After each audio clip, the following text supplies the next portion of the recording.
The views and opinions expressed by tonight's guest and topic of discussion do not necessarily represent the official policy or position of Spaced Out Radio, Spaced Out Weekend, Spaced Out Radio Limited, its hosts, syndicated carriers, or anyone associated with this broadcast.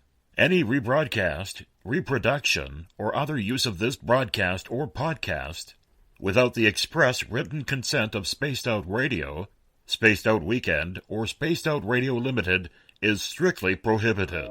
Listener discretion is advised.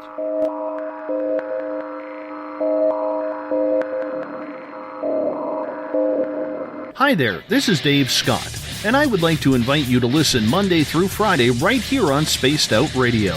3 hours a night of the top stories with the top guests, ranging topics from UFOs to ETs, ghosts to Sasquatch, and everything in between. We are live every night, 9 p.m. Pacific, midnight Eastern. So come on in and take a listen at spacedoutradio.com. Spaced Out Radio will take you out of this world.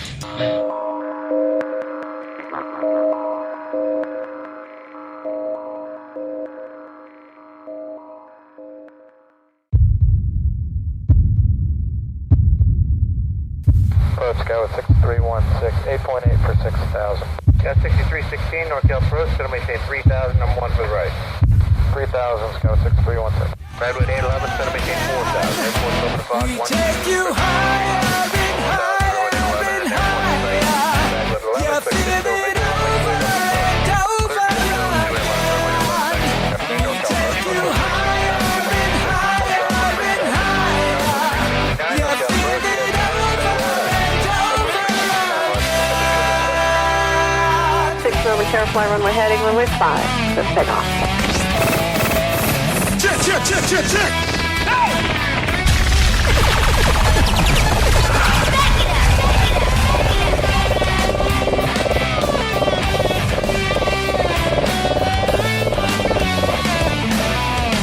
And we are ready for takeoff. Sit back, relax. It's time to travel with Cosmic Passport. Spaced Out Weekend presents Elizabeth Anglin's Cosmic Passport. A 1-hour warm-up of news, stories, thoughts, and ideas to captivate your mind. You can follow us at spacedoutradio.com.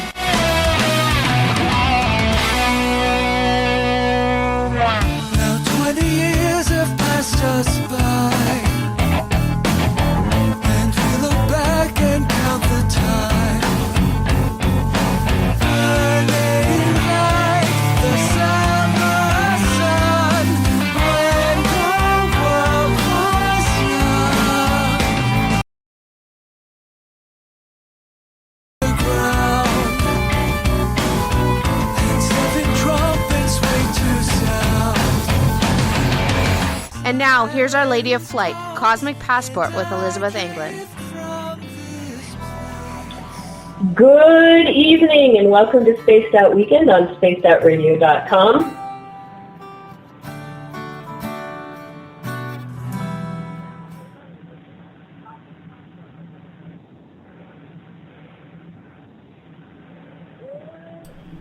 And that was Elizabeth welcoming all of you to Spaced Out Weekend on spacedoutradio.com. Hey, this is weird. Wow, I'm in a time warp. Cool. Hey, welcome to Spaced Out Weekend on spacedoutradio.com.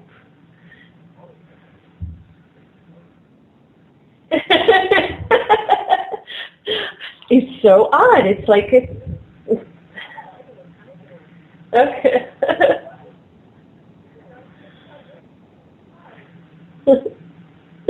Okay, so tonight coming to you from Uncle Jimbo's cabin are several of us in different time frames. Well, I've never had this happen before. Okay, so we are happy to welcome you.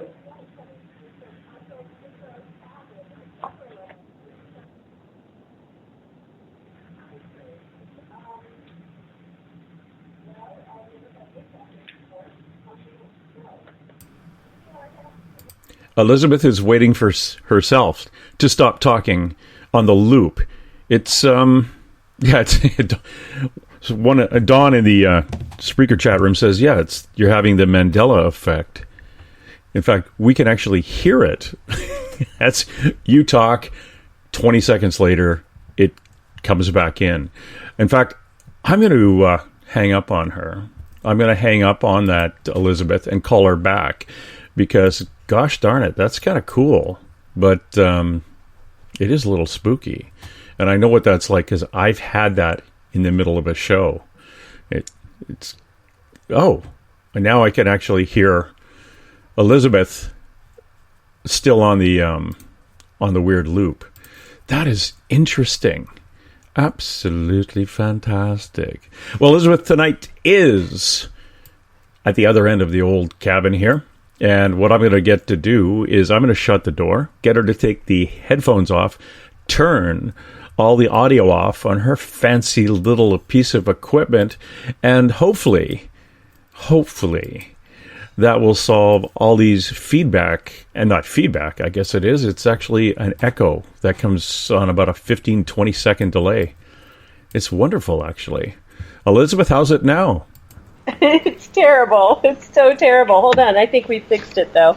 Okay, perfect. Okay. I'm going to let you ride this bike, and I'm going to hop out over on this side. Yeah, don't go away just yet. Let's see what we've got.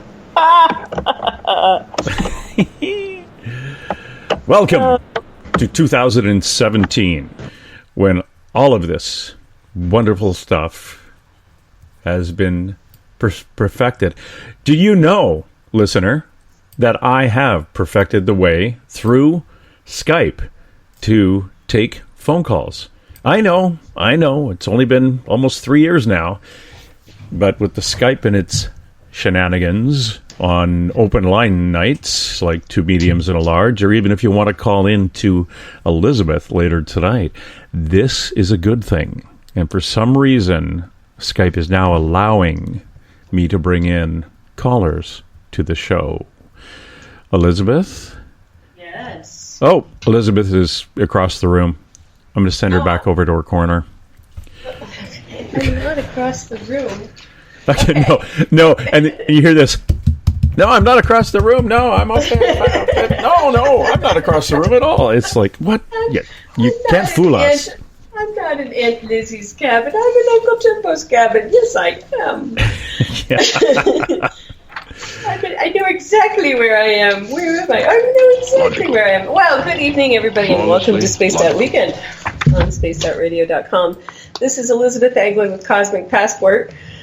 Oh, man, being in a time loop was so very concerning for a moment. I had actually been watching the show Continuum today on Netflix, so it was kind of like, oh gosh, this actually happens. How does this happen? But we're happy to be here, and we're happy to welcome those who are listening, especially those who are tuning in through Renegade Talk Radio in Las Vegas, also those who are coming to us from UPRN 107.7 in New Orleans, Wolf Spirit Radio, the High Plains Radio Network, Forest Moon Paranormal, and all the listeners coming up to us from TuneIn, iTunes, TalkStream, Stitcher, and Radio FM. Thank you all for being here. And if you're listening after the fact, thank you for listening after the fact. If you can, if you're listening live, please feel free to join us on chat on Spreaker if this is your first night tuning in, or you can go to SOR Space Travelers on Facebook if you are a space traveler, and if you want to become a space traveler, it's even better than what Richard Branson has. For just $5 a month, you can become a space traveler. I mean, that's better than a Richard Branson deal, because, you know, he'd charge you like $1 million to go into space, but $5 a month, you know, we're good like that. You can join us on the chat room there on Facebook, as well as receive other cool stuff like free book swag, private interviews, a newsletter, and archives of all the spacedoutradio.com shows and more. Tonight, we are going to be talking about something that I get asked about quite often, and I did not compile this list, but it's actually more than 50 signs. It's 72 signs that you've been abducted by aliens, or it's a constellation of symptoms and signs that you've been abducted by aliens. I've been asked this question a lot, and And for me, I was one of those abductees who had the police show up and people witness the lights on the lawn and people witnessing myself and a friend being missing, and missing time of at least several hours when people were looking for me multiple times in my life. And so for me, finding out I was an abductee wasn't a big stretch. I had a long period of denial. But for a lot of people, it's not as obvious. It's not as in their face. And so people will ask me all the time, what are some of the signs that I might be or might have been abducted by aliens? And I found a really good list, and it came from Humans Are Free, and it was on Journal Online. And actually, I didn't find it. It was forwarded to me by Richard Smith, who is going to be coming on in a couple of weeks again to talk about his next book.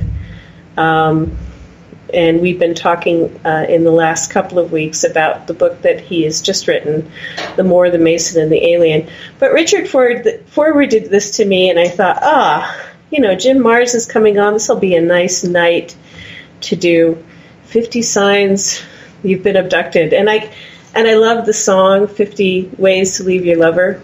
So 50 signs you've been abducted, you can sing it to 50 signs. 50 signs you've been abducted, It's good like that. Well, the main thing, the big one, is missing time. And missing time, the big one is missing time when other people know that you are missing or have noticed or have seen something happen and you go somewhere. That is the big one. So if you have periods of missing time, or you have at least one period of time where someone else notices you are missing and they go looking for you and you don't remember anything, and I'm serious, it's an anything, to that, then that is a sign that you have been abducted. Hold on a minute, I'm receiving a transmission from outer space. No, it's just James Tyson. Hold on, what does he say?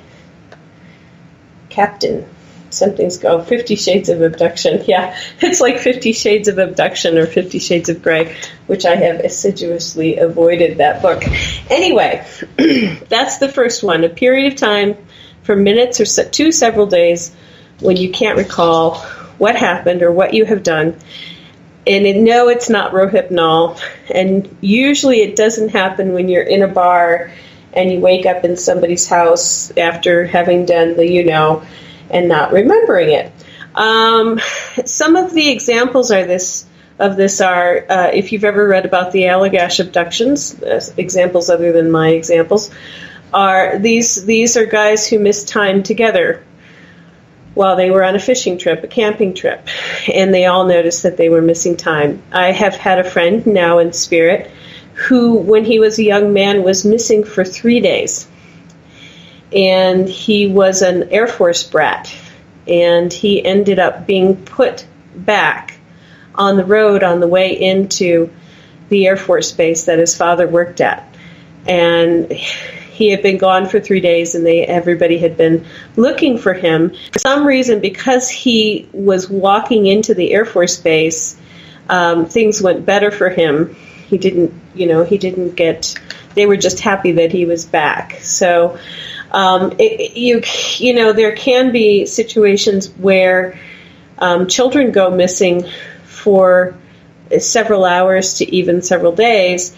Hopefully they come back, and, if you have a kid who's gone for longer than that, you may have another issue. But lost time or missing time, that's number one. Unusual marks on your body. And no, that's not from 50 Shades of Grey or, doing something that would leave a mark. But you're looking for scars, scoop marks, laser cuts on the ankle, wrist, shins, back. You could have bumps on the back of your neck, the back of your head. It's things that you're unable to explain where you got them from. And it can make a difference. If you're an adult, it's always you should always get your regular skin cancer testing to make sure that you don't have some form of skin cancer. Don't just assume that a white dot is an implant, or a white circle or something like that is an implant.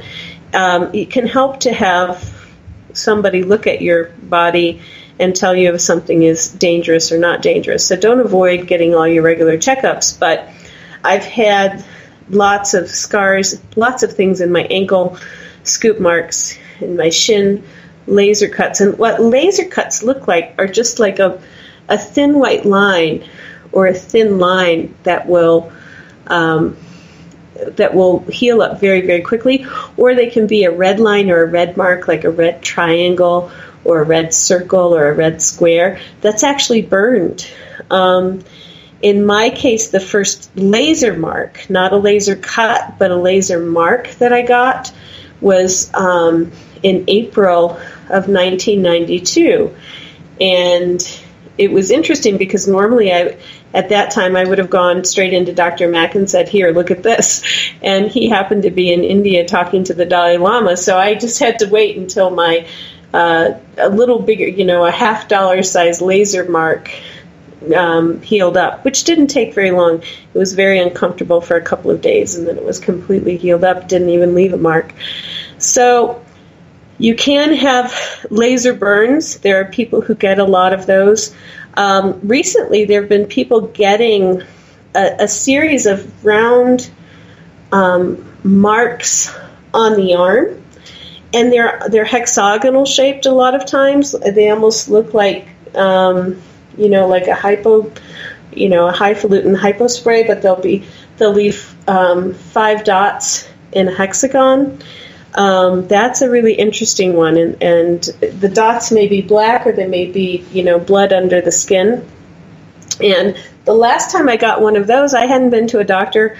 I was living up in Colorado, and up on the mountain there was nobody who I knew could have come in there way off the grid and found me and made a mark like that, or nothing they could have done that from another situation that would have left this hexagonal pattern. So you might want to look for that on an arm or the inside of an arm. Hearing odd sounds. This has become more and more prevalent. It's never been a huge thing for me. I have heard tapping or humming noises. You might hear these sounds just before bedtime, just prior to sleep.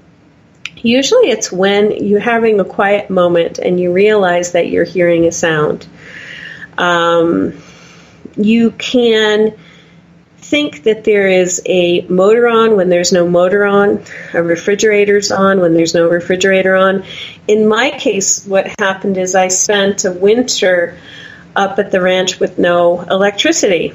And you don't really want to do that in Colorado, but I did it. And I was up there for several months with no electricity, and I kept thinking I was hearing a refrigerator motor. And I realized that the electricity was off. So there wasn't a refrigerator motor at all. There was no motor of any kind because there was no electricity to run said refrigerator. When you realize that you're hearing something that you can't possibly be hearing, that's a pretty good sign that you may be an abductee. If you're hearing 60-cycle washer hum noises, motor noises there where there can't be motors, that sort of thing. You can feel free tonight. I am looking at the SOR Space Travelers chat room. If you want to ask any questions of me, I will look at them.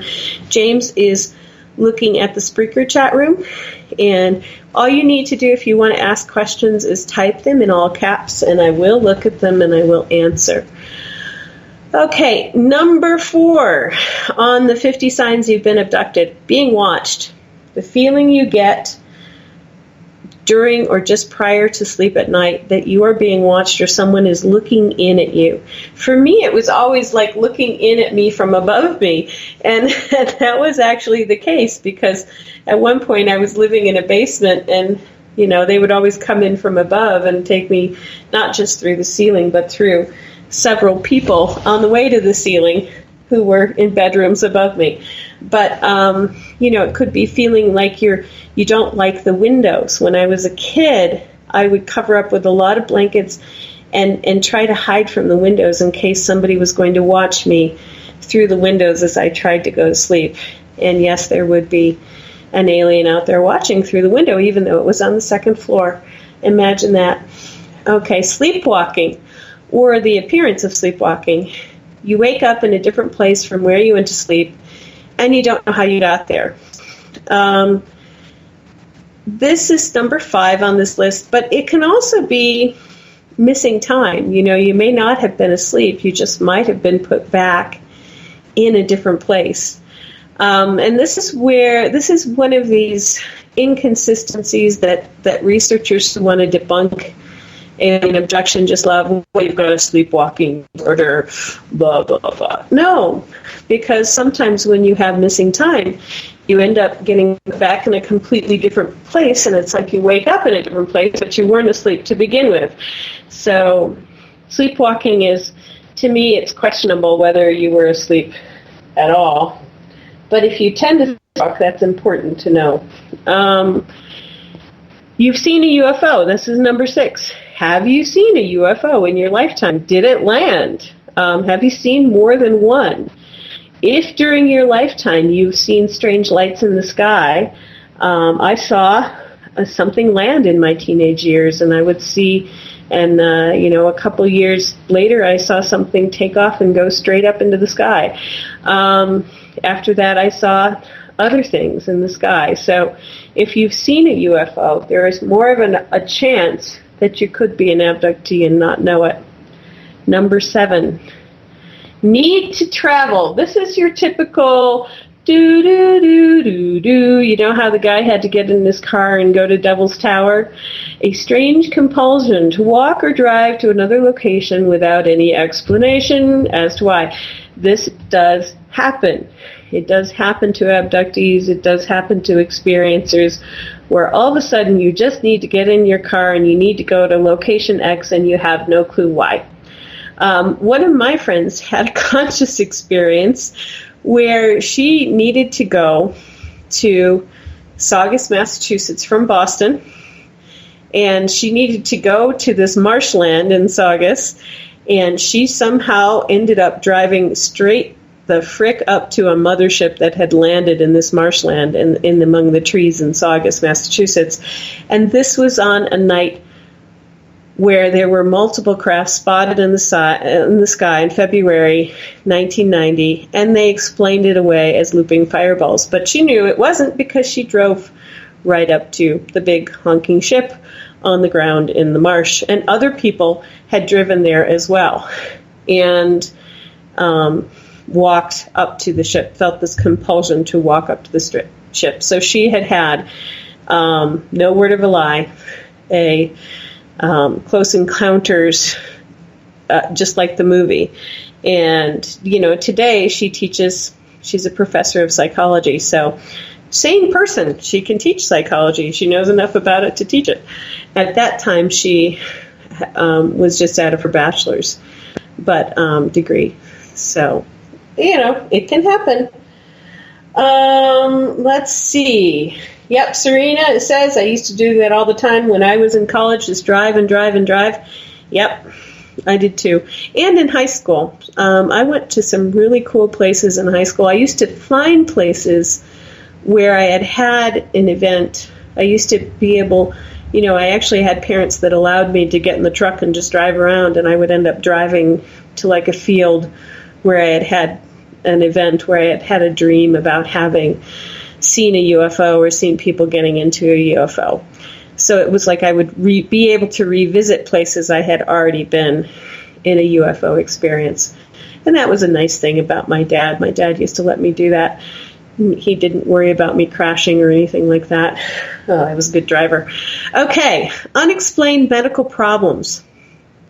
This is like you wake up sick. You have you go to bed fine, You wake up in the morning and you have a sudden illness, you have a sudden sinus problem, you have an incredible fatigue, you have an incredible migraine, you have rashes. For me, it was always sinus problems, fatigue, and migraines, this incredible headaches. And the morning that I found the implant that was looked at MIT, it had an incredible sinus headache, incredible sinus congestion. And what had happened was somebody had put the implant in wrongly and my body had started to attack it. So I just had all this stuff in my sinuses. And when that stuff was coming out, the implant came out with it. So, yeah, don't think too much about that one, but that's the kind of thing that can happen. Number 9, unable to sleep. You experience insomnia by way of nightmares, dreaming of UFOs, or being devoured by animals with large black eyes. This never happened to me. I never was afraid of that. But you could also associate that with wild animals such as owls, coyotes, or wolves coming through your walls or coming in at you. When I knew that aliens were coming into my house, I was unable to sleep because I was on high alert. I was hypervigilant. Implants. Your physician or you discover a small, strange object inside your body that cannot be explained. Common places are the hip, ankle, foot, nose, or hand. You could also be in the arm or the leg or the shin. It could even be in a hip. It depends on what it's for. But oftentimes the easiest places to get it in and out of, like, for example, your ankle has a lot of tendons. So if you find all of a sudden that you've got in, like, the outer tendons of your ankle, you're feeling a bump under the tendons and it's hard to walk, or you have a little crunchiness while you're walking, and then you feel that there's something under a tendon, that's usually an implant if you're an abductee. It could also be between your toes, between the bones of your toes, your metatarsals, or your fingers. And these mimic other conditions, but you'll notice with yours is it'll come, it'll go, it'll come, it'll go, it'll come, it'll go. Some people have had them actually come out of their feet by themselves, where whatever has happened, their body has rejected it, and they've had implants come out. There are people I know that have had that happen. Implants are hard. You would think, why don't you just, have somebody take it out? But when you are an experiencer, an abductee, you wonder what it's for, and you wonder if it's doing something to prevent something else from happening. So in my case, I wasn't a rush out and get your implants taken out person, because I was like, nah, I don't know what it's doing. It might be helping me in some way, although my ankle really hurts. So it was what you don't know might hurt you, or what you don't know might help you. But a lot of people do experience implants being put in places they're sometimes not comfortable to be. Missing pregnancy. You become pregnant, and within a few months of the pregnancy, it's gone away without any explanation and without any discharge or anything like that. Just poof, gone. Okay, that's very disturbing. I've had that happen. I don't want to talk about it. Let's see, psychic ability is number 13. You suddenly feel as though you have obtained some degree of psychic ability without any explanation for it. Well, yes, that does happen. So in my case, what happened with me, and it was probably being worked on for a long time, because I was a psychic kid. When I was working with Dr. Mack, especially in the borderline between 1990 and 1991, just as we were going into the first Iraq War, aliens were doing a lot to increase my psychic ability. And they worked on my head with light. I had implants in my head. I had implants over my occipital lobe, which is where you process sight, or where you see things.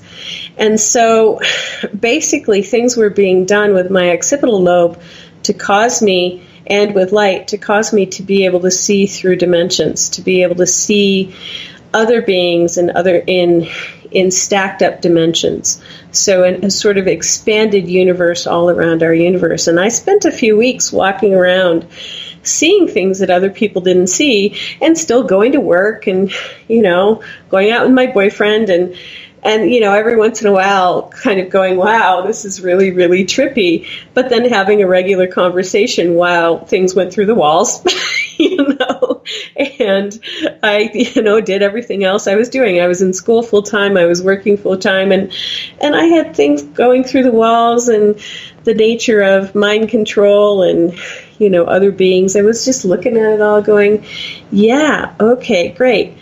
The reason I wasn't as concerned about it as I might have been is I had a regression for what had happened right after it happened, which basically explained, no, I'll be fine. This is just going to last for a little bit.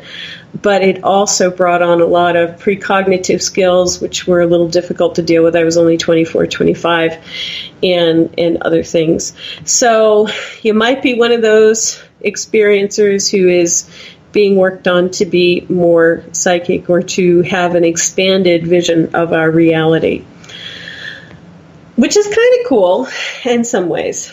Not so cool, being paralyzed in bed, waking with immobility or starting to go to sleep and finding yourself immobile. Now, there are other things that will cause this. There is a condition called sleep paralysis. There is an event with the hag, which is not at all an abduction event, but where it can feel like there's a spirit sitting on your chest or sitting on your body, choking the life out with you. And when I've remote viewed hag situations, it actually looks just like that. There's a bad spirit sitting on your chest, choking the life out of you. It actually looks like that. That's how it feels. That's how it looks. But that's not an abduction. If I'm remote viewing for somebody who wants to know if something was an abduction, I'll usually see aliens in the room or outside the house if it was, and not something else. Okay, number 15, balls of light. Flashes of light or beams of light glimpsed through the corner of your eyes or seen directly as you head into your bedroom at night, or if you're in, I'm going to expand on this, sometimes seen in the sky at night, especially if you are having a moment of reverie when you may be talking to beings and not realize that you're talking to beings. Sometimes if you are an experiencer, you will actually not remember that you're an experiencer, but know you are, and then go outside and have these conversations with the sky. That's what I did a lot when I was a kid.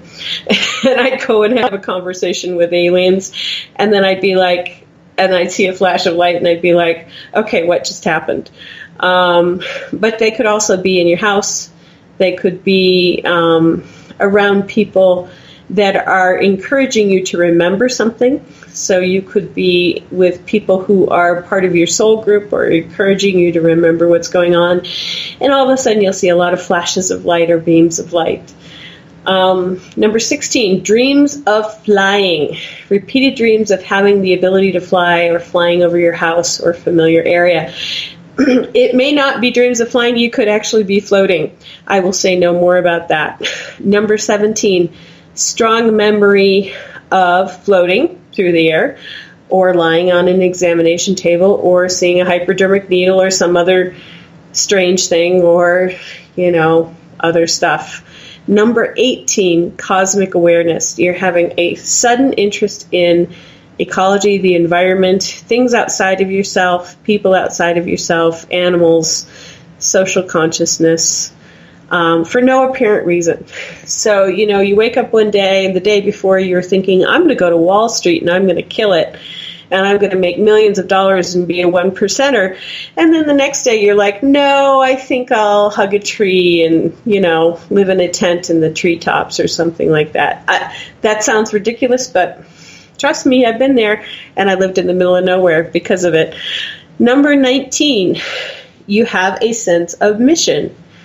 You become aware of a strong sense of duty or a mission in your life. You have a compulsion to fulfill a task in life, but you often don't know exactly what it is or why you have this feeling, which is the crappiest thing in the world. It's like, I know I'm going to do something important, but what is it?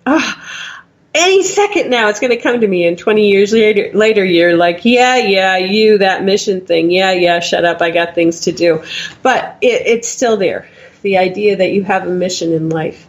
Number 20, being special or chosen. You have a feeling that secretly, not only to yourself, you are special or chosen by someone somehow, or a spiritual or divine force or something. Yep, happens to all of us. We're all just about as special as everybody else who has ever been abducted or is an experiencer. Vivian says about talking to the heavens, she goes, I speak to the heavens like that every day. Well, welcome, Vivian. I'm glad you're with me. Okay. Number 21, unexplained events. You have occurrences in your life which you cannot understand or explain to anyone. I'm just going to leave that the way it is. Number 22, having precognitive abilities. You had the experience of knowing something was going to happen before it happened, and then it did happen. A lot of people have precognitive abilities, but that goes with, all of a sudden having a big psychic, push. Dreams about eyes, number 23. Dreams about large eyes. Familiar wildlife animals such as a deer, a moose, an elk, a wolf, a coyote. All that you remember about the dream are the unusually large eyes of the animal. Being startled in the middle of the night and waking up. So you waken at night and you have this sense of unease, and you get up and you sense panic and anxiety, and you wonder what just happened. And then you look around and nothing is happening, but you feel like something could have happened. Number 25. You don't like looking at pictures of aliens. Man, when I was a kid, I wished that Betty and Barney Hill would just go away and never have happened, and they wouldn't have anybody ever reporting anything on the news or the TV about being abducted by aliens. I was so terrified of seeing pictures of aliens or hearing about abduction. So you will have an aversion to looking at any picture or drawing of an alien, or looking at the picture of the Greys as shown on the cover of the book, like Communion.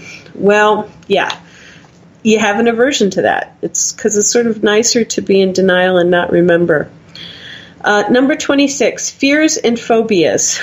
You have an inexplicable feeling of aversion to heights, snakes, spiders, large insects, certain sounds, bright lights, or even agoraphobia, going outside. I've met a lot of experiencers who have agoraphobia, and they also will have a fear of being alone. I know, between fear of going outside, being able to get yourself from point A to point B, or fear of living or being alone, this can be pretty extreme and debilitating.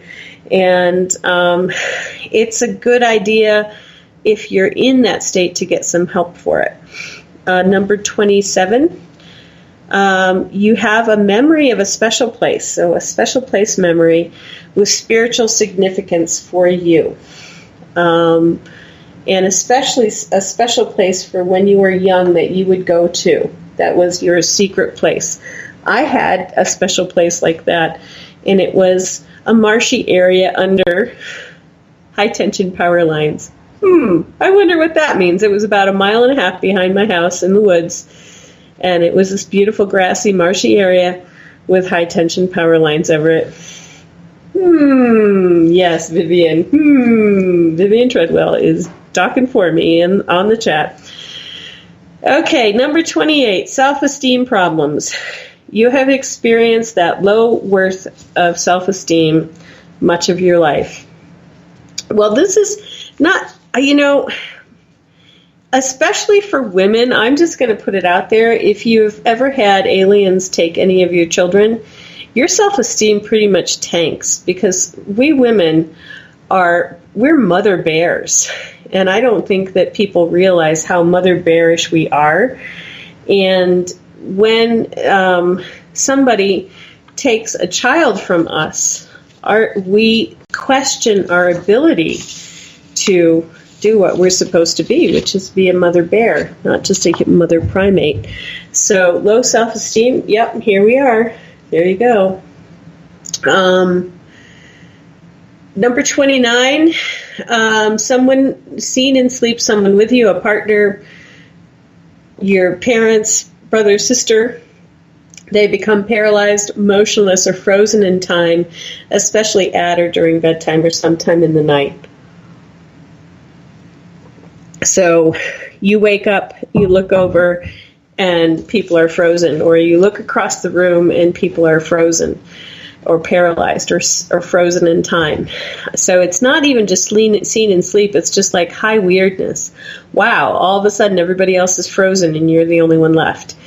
It's a very odd feeling when you come back from it. It's as if everybody has become a ghost or you can't talk to them and you're the only one who is still operating. So it could be in the middle of the day, but it could also be at night. You have friends or family that have seen, this is number 30, friends or family that have seen a craft or alien. Number 31, you wake up with blood on your pillow with no explanation of how it got there. Now, granted, bed bugs can also make you bleed, but, just be aware. You either have aliens or bed bugs. Either one do you want? Okay, number 32, UFOs or aliens. You've had an interest in the topics in your mind and you have no idea why. Number 33, aversion to talking about UFOs and aliens or seeing or listening any mention of the subject of UFOs, aliens, or abductions. Again, me as a kid. Please don't talk about that. Please don't talk about that. Please don't talk about that. Feeling of being watched, number 34, most of the time, not especially at night, but that somebody is looking over your shoulder or watching what you're doing. Number 35, feeling of having your body pass through solid objects such as doors or windows.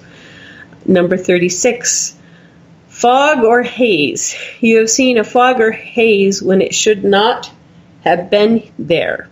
Now, I've seen this in conjunction with Bigfoot, but I've also seen this while calling in a ship. I got with a friend once, and we called in a ship.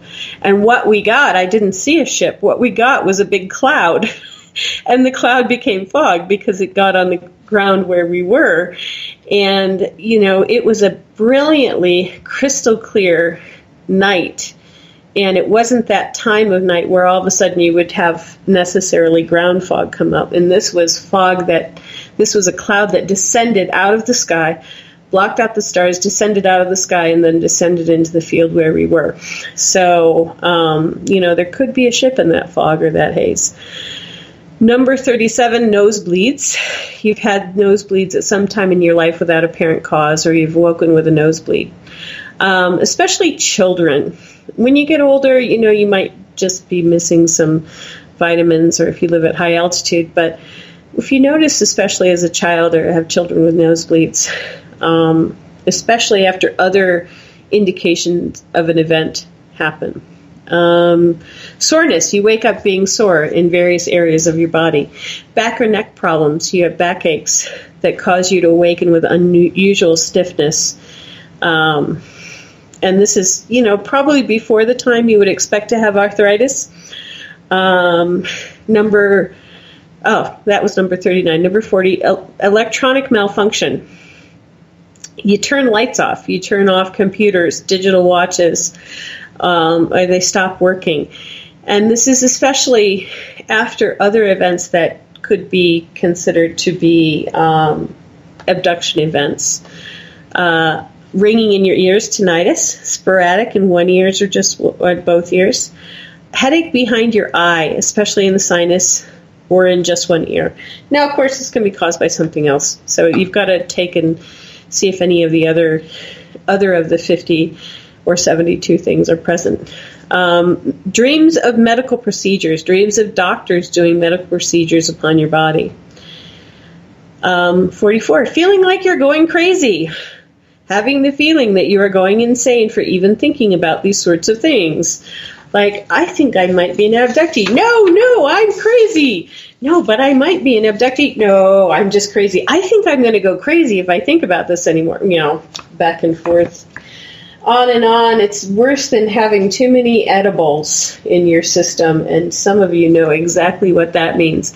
Number 46, compulsive addictive behavior throughout your life or at the onset of adulthood. For me, my addiction was food, and it was eating to soothe myself. I know a lot of people who have taken drugs. I know a lot of people who have become alcoholic because they're basically trying to self-medicate for anxiety or after an event. Let's see. Number 47, an urge to take vitamins. Do you feel compelled to take more vitamins as the years pass? Do you feel it is somehow helping replenish your body? Well, that might be that you need more potassium, you might need more vitamin D, more vitamin C and E, etc. That can also be something that happens with abductees because when you are abducted, you tend to leach a lot of, especially potassium. And so you do feel a little depleted when you get back. Number 48, being afraid of your closet.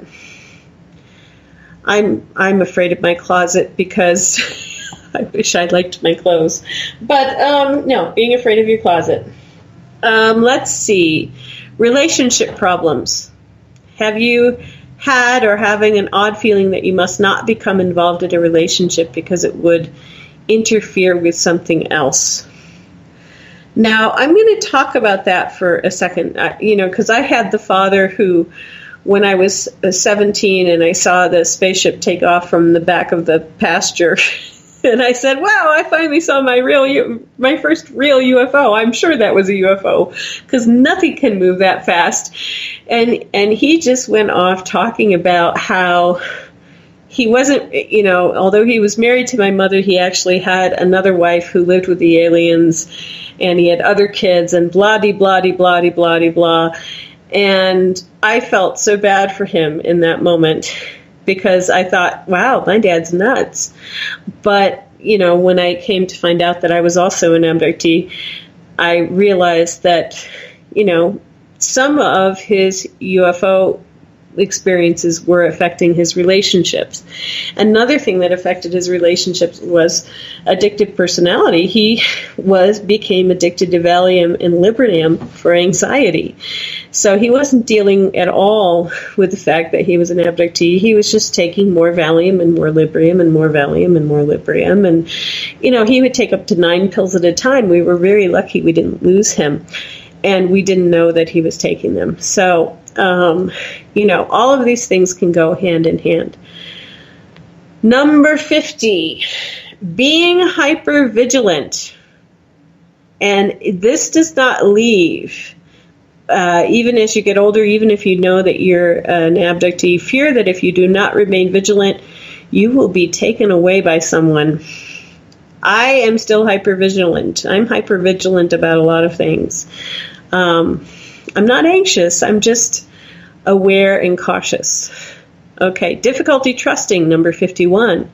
Trusting other people, especially authority figures, such as doctors. But with me, when I was going through finding out about my experiences, all authority figures I really deeply distrusted. I basically got a bad attitude with authority figures. And if I sense anybody is abusing their authority or using their authority or using their power in an unjust way, man, you're going to hear from me. You won't like it. So it's not just difficulty trusting. I would say difficulty with authority, especially misuse of authority. Just saying. Number 52, dreams of world catastrophes. Number 53, you have feelings you should not talk about these things, or that you are not supposed to talk about these things, or something very bad will happen to you if you do. Now, I am a talker, and I'm not afraid of much. But my father, when he talked to John Mack, I'm laughing, but when he talked to John Mack, after he had a 5-hour meeting with John Mack, and we were in the Baptist church in our town in Michigan, and we were sitting there, and it was a very safe space, and, you know, recording his life of experiences. He gets home, and he says, I shouldn't have talked. Now they're going to come kill me. I'm going to die. They're going to kill me. I'm going to die. And then he goes into the kitchen to wash dishes after Sunday dinner, and instead of washing them, he ends up throwing them against the wall. So my poor dad was so programmed that if he talked, he was going to get killed, that he couldn't deal with it to the extent that he broke all the Sunday dishes. And, you know, we didn't stop him because he was terrified. You could tell. For me, I'm just like, yeah, you try it, man. You try it. But for him, it was a completely different situation. So being afraid of talking. Yes, I hear James has a question. Oh, somebody has other people do. Can you tell if someone has an implant? If so, how long is the process and how do they make an appointment with you? Can I tell if you have an implant? Well, I can do a medical intuition scan and see if any implants come up to me. And I can also look across time and see if you've had any in and any out. Now, there are other people like the UFO hunter guy, Daryl Sims in Texas, who does, you know, like more medical implant taking out scanning. But if you want to know if you have an implant, I can check the Akashic, I can check the records. If it's not deeply, darkly hidden, I can probably find out what it is and what it's for. But sometimes, you know, they put a block on it in terms of what it's for. But yeah, I can usually look and see if there's something there. And it's just like a regular appointment. So if you want to go to my website, ElizabethAnglin.com, have me do a scan of you, I can look at you and see what comes up. And then, you know, if you want to talk about pursuing that with other people, we can maybe refer you on. There are people who think that all implants should be deactivated. And what I would do, instead of just working off of, I try not to work off of a paradigm. What I do is ask your guides and your guardians if the implant is for your good or if it is doing you ill. And then I ask them what they feel should be done with your implant. And then I ask them if we have the ability to do that during the session. And then we go from there. So basically, if there's any healing to be done or any changes to be made that can happen energetically, we can talk with your guides and your guardians about that. I will not work from a belief system because everybody is living this life, and some of the things that happen to them are actually things that they signed up to do, and it wouldn't be right for me to believe to work from a pre-existing belief system. Shar asks, have you ever seen the government implant anyone? Nope, I have never seen the government implant anyone, but I have the feeling that it does happen, though I have never personally seen it happen. Okay, let's see. Number 54, you want to sleep against the wall. You feel you must have your bed against the wall. Number 55, you feel you must lock all your doors and triple check your locks at night. Number 56, your children or your parents or your grandparents have talked about things on this list, or you have heard them talk to others about things on this list. Number 57, you have tried to resolve some of your problems with anxiety, compulsive addictive behavior, being afraid of things looking at you through the windows, your phobias, and you've had no success. Number 58, you've had no recall. You have experienced many of these things but cannot remember anything related to any abduction experience. I have met abductees like this, especially the abductees who are MILABs or REABs. They have some ability that the government would like to use them for. They will often be incredibly shut down to the extent that they cannot remember nothing but nothing. And that's really difficult for them to deal with their experiences because they will try to remember and they can't. So let's see. It is now 10:54. James is going to come on. We've got 59 dreams of floating through windows, and 60 dreams of floating in a beam of light. Number 61, dreams of aliens, doctors, operations. And 62, compulsion to become a vegetarian. Been there, done that. Stop doing it.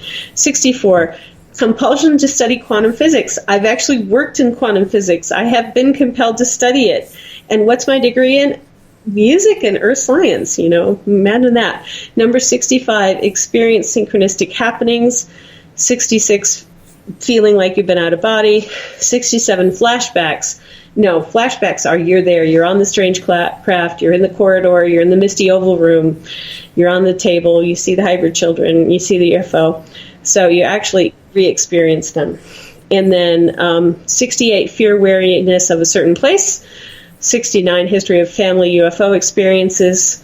70, you see the same numbers on the clock lined up. 111, 1111, 333, 444.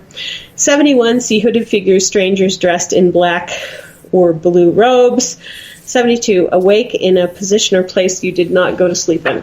And that's it. That's 72. 72 of the 50.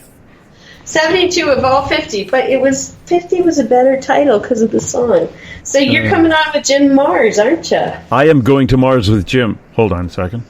I am coming on with Jim Mars, yes. You're Jim going to Mars. Oh, one more question. John asked, can an implant move to a spot they're not supposed to be? Can they be removed and put back at a better spot? You know what? Your aliens would do that for you. They will take out and put back in implants.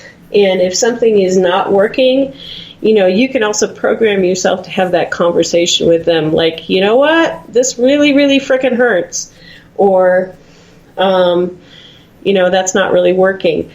But basically, I would not really try to have a human doctor reinsert an implant at all, ever, for any purpose. Just go straight to Radio Shack. Yeah. First, you want to get your... Don't go to Home Depot because that's the wrong stuff. Or Future Shop, they'll try to sell you the warranty, and you know what that's like. It's like undercoating on your implant. The basic idea of implants and locations, I've run into a lot of very sensitive people who claim they've been abducted or have concerns, and a lot of the things they have in common are migraines. Mm-hmm. Yeah. Could that be either the location or a frequency? It's frequency. Oftentimes it's frequency, and oftentimes it's you just freshly got that in. Your head's still hurting because you have inflammation. But a lot of times it's frequency, and especially if you increase your frequency, if you start learning Reiki or if you start learning polarity work or energy work, your frequency will change. And your implant will be set for what your frequency was, and all of a sudden there'll be a mismatch, and you will feel that thing. When I learned Reiki, I felt so good, except for where the implant was at the top of my nose, and the top of in the sinus cavity, just at the top of my nose. That thing throbbed like a mother effer. I was like, holy, And otherwise, I felt great. And then eventually that went away. But there's also damage that happens to your body when they take them in and put them out, take them out and put them in and put them out. And so sometimes when you're healing that damage, you feel that too. You feel the pain that you never felt before. So interesting. I thought you were going to go into a whole song and dance with the song Rawhide for a second. Mm-hmm. Take them in, put them out, put it in. Take it out. Implants. Rawhide. Yeah. You're insane in a really lovely way. Yeah. We're going to talk to Jim Mars coming up. He is going to be at Contact in the Desert in May, and I was thinking of going down there, but I think I might avoid it just because it's too bloody far away from my bike to get there and back and have a relaxing ride. So I might go to another Paracon down in after or just before Oregon. It is in San Francisco. But Jim Mars, if you're in the area of Joshua Tree, California, he is going to be down there in May at Contact in the Desert. Contact with a Dessert. Which is kind of cool. They're going to go see that giant rock that our friend Jeannie Bergen was talking about, where she had gone and had her contact for the second time, I guess, with a group of aliens near there, and her friend, police detective who had terminal cancer, was cured when these guys came in and said, just come down here for 7 days and you'll be fine, but we'll cure your cancer, but you have to do something for us. I think that was access to the computer system to run plates. No, it was she had to go to, I believe it was Louisiana, and she was taught how to heal, or through her they healed 4 children, and it was because those children were needed for something in the future. It's a very, very interesting conversation with Jeannie Bergen. She was also, a very well-respected psychic, looking for missing and lost children and helping the FBI and police forces activate cold files on serial killers and things like that. And she did work for the federal government as a remote viewer. So she's got some good security clearance, and all of a sudden she's out talking to aliens. Mm-hmm. So that was kind of cool. But I'm going to send you on your way. Yeah, and thanks for listening all. It's Elizabeth Anglin. If you need to talk to me, ElizabethAnglin.com. And I'll see you tomorrow night. Excellent. And I will see you. Yeah. Well, I will see you tomorrow night. We'll be back right after this break with Jim Mars. Hi there, this is Dave Scott, and I would like to invite you to listen Monday through Friday right here on Spaced Out Radio. 3 hours a night of the top stories with the top guests, ranging topics from UFOs to ETs, ghosts to Sasquatch, and everything in between. We are live every night, 9 p.m. Pacific, midnight Eastern. So come on in and take a listen at spacedoutradio.com. Spaced Out Radio will take you out of this world. Hi there, this is your psychic medium Joanna, and I would love it if you would join us every other Sunday on Spaced Out Weekend. With host James Tyson, we'll bring you personal psychic messages on 2 mediums and a large. Questions about love, life, career changes. We would love it if you would come and join us live. Call in and listen in for the experience. Allow us to open the doors to your other side. 2 mediums and a large. Heard only on Spaced Out Weekend at spacedoutradio.com. Looking for news beyond the mainstream news?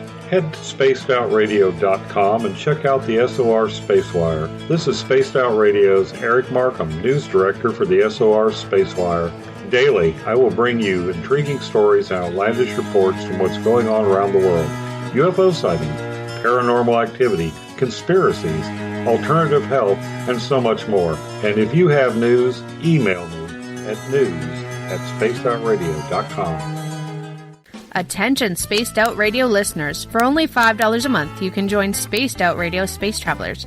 Your membership at spacedoutradio.com will give you access to private fan area on the website, get you a monthly newsletter, draws for monthly swag, and a whole lot more. Sign up today to become a part of the Spaced Out Radio experience. For over 40 years, the Purple Energy Plates have been delivering amazing results for their many customers. Inspired by the great genius Nikola Tesla, the harmony, healing, and energetic effects of the plates have proven over and over to be beneficial and often miraculous to thousands of customers. With their money-back guarantee and the many benefits, how can you afford not to get one? Check their site for daily specials and choose from their many energy products. You won't be sorry. Visit them today at purpleplates.com for mind, body, and spirit, and expect a miracle. Patrolling the Pacific Northwest, we are always on the lookout for the strange and unassuming stories that real people are experiencing.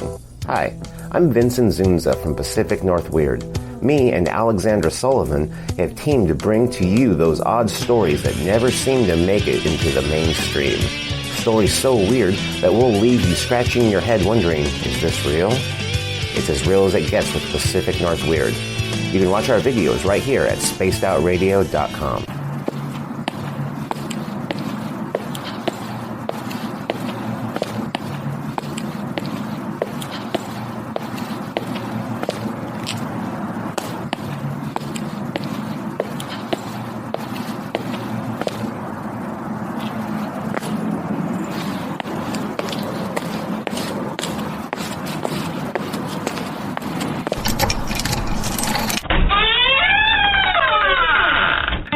time to go live on Spaced Out Weekend.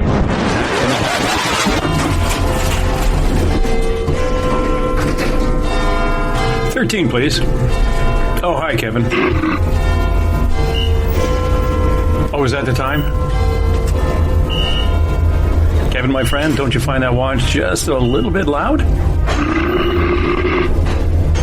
Well, I certainly hope our buddy Bumblefoot is playing when we get there. Oh, you stinky big bundle of hair. I said Bumblefoot, not Bigfoot.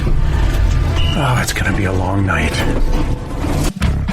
It's time to head to the 13th floor of the old log cabin for Spaced Out Weekend with James Tyson.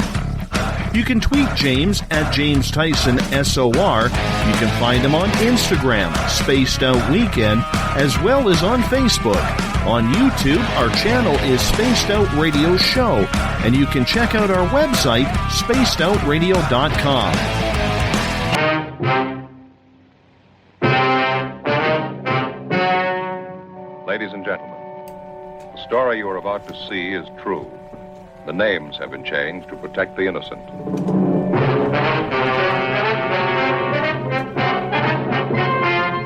And now, perched high in his captain's chair, way above the clouds, here's James Tyson. Hello, everybody. Welcome to Spaced Out Weekend. 'Tis I, James Tyson, talking to you from my little log cabin on the 13th floor of the Spaced Out Radio Network here in the paranormal portals of the lower left Canadian coast. That's on my left, not your left. Up here in Cascadia, up here in the Pacific Northwest. And we would like to welcome you, for those listening, at spacedoutradio.com, on Spreaker, the High Plains Talk Radio Network in Las Vegas, the United Public Radio Network at 107.7 New Orleans, and our new friends at WQEE 99 Rock, the Key, in the greater Atlanta area. Here at Spaced Out Radio, we broadcast 7 nights of the week, and we want to be your one-stop shop when it comes to the supernatural, paranormal, conspiracy, UFO, spiritual, and more. We also like to thank our main man for our music, Ron Bumblefoot Thal, formerly of Guns N' Roses and now of Art of Anarchy. He is the man behind our music. Check us out on Twitter at James Tyson SOR. Give my Facebook page a like, Spaced Out Radio Show, and Spaced Out Weekend. For those of you down under, we have on Facebook a wonderful page for you, Spaced Out Radio Australia, and we have Spaced Out Radio Western Europe. We have Spaced Out Radio US. We have Spaced Out Radio Canada. Face it, we have Spaced Out Radio all over social media. And tonight we have an incredible man, a man who's been around, seen a lot, and he's written about it. And he's going to come here and talk to us about it. Jim Marrs is an award-winning journalist and author. After graduating from University of North Texas with a degree in journalism, Jim worked for and owned several Texas newspapers before becoming an independent journalist and author. Jim is the author of the New York Times best-selling Crossfire, The Plot That Killed Kennedy. Now, that was the basis for the Oliver Stone film JFK and Rule by Secrecy, his in-depth overview of the UFO phenomenon, alien agenda, and it is the best-selling nonfiction book on UFOs in the world, having been translated into several foreign languages. Jim is a frequent guest. Well, he's a guest on everybody's shows. Over the last few years, he's appeared on ABC, NBC, CBS, CNN, C-SPAN, the Discovery and Learning and History channels, This Morning America, Geraldo, Montel Williams, Today, Tech TV, The Larry King, George Norrie, and Art Bell radio programs, along with numerous national and regional radio and TV shows. He is a former president of the Press Club of Fort Worth and a current member of the Society of Professional Journalists, Sigma Delta Chi, and the Investigative Reporters and Editors. You have been doing a lot of things. Welcome, Jim, to Spaced Out Weekend. Well, howdy, James. It's my distinct pleasure to be with you. Nothing like talking to a gentleman from the South. Hey, that good. I loved it. I love Texas. I really do. I had a girlfriend in Dallas and made it for a bit of a commute, but wonderful, wonderful area. Now, well, we Texas got it all. You know, you want a sandy beach, we got that. You want mountains, we got that. You want tropical area, the tropics, we got that. You want pine woods and forest, we've got that. It's just everything's right here. Yeah, it's a beautiful place. It's kind of like where I live with with a lot more sunny beaches and the tropical end of things. I know it's amazing that here it is, 1st of February, and I'm looking out the window here, and it's wintertime, but the sun's out, and it's shirt sleeve weather out there. You can go out there. Well, come on, go play Jim. baseball or something. I can look out my window, and it's a beautiful sunny day. Okay, it's only 37 degrees out, but it's a beautiful sunny day. There you go. Jim, there you go. Going back, now you're a longtime journalist. We were talking off air a little bit that you were actually started off doing the police beat when you first got on the job. Yep. Where did you hit that? That was back in the days of the old Republic, when we were really running free. And I wore this little trench coat, and I had a little fedora hat, like I still wear. Oh, and I just ran with the cops because my office was at the police station, and so I got to know all of them, and we'd go out for breakfast. You know, in fact, several times I'd be at breakfast when the detectives, when they get a call and say, you know, we got a homicide. So I'd just go jump in with them and ride with them. You know, you can't do that today. No, heck, even when I was taking people along for a ride along, the waiver they had to fill out was a mile long, and I had to be taken off the board to be sent out on calls because they could, we'd have to park down the street until we found out it was okay.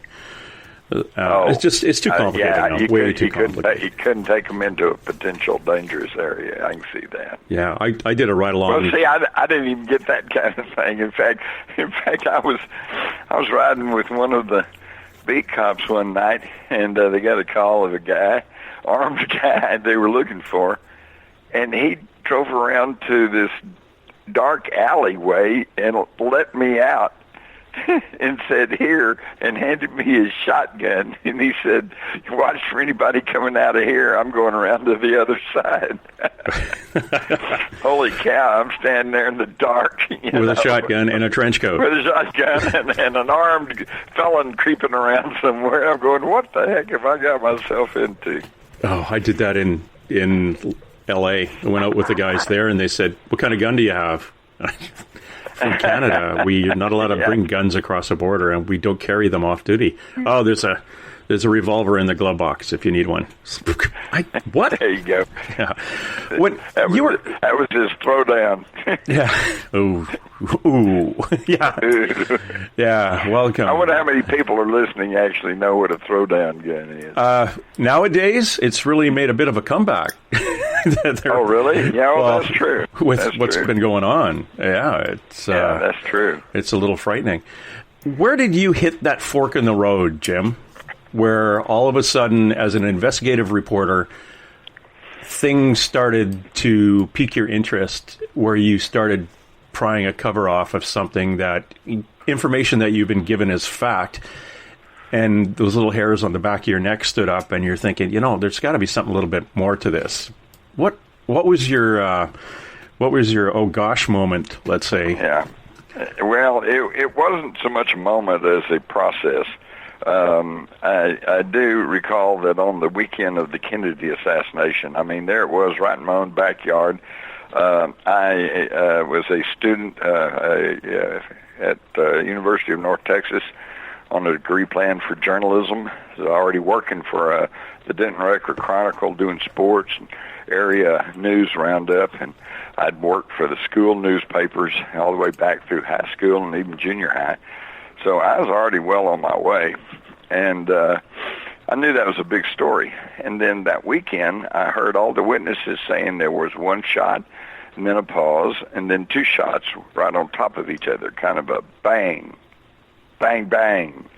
And so that, and then later that day, they were saying, here, we've captured this guy, and he's got this old Italian wartime rifle, this bolt-action Mannlicher Carcano. And I'm going, wait a minute, because I was a hunter.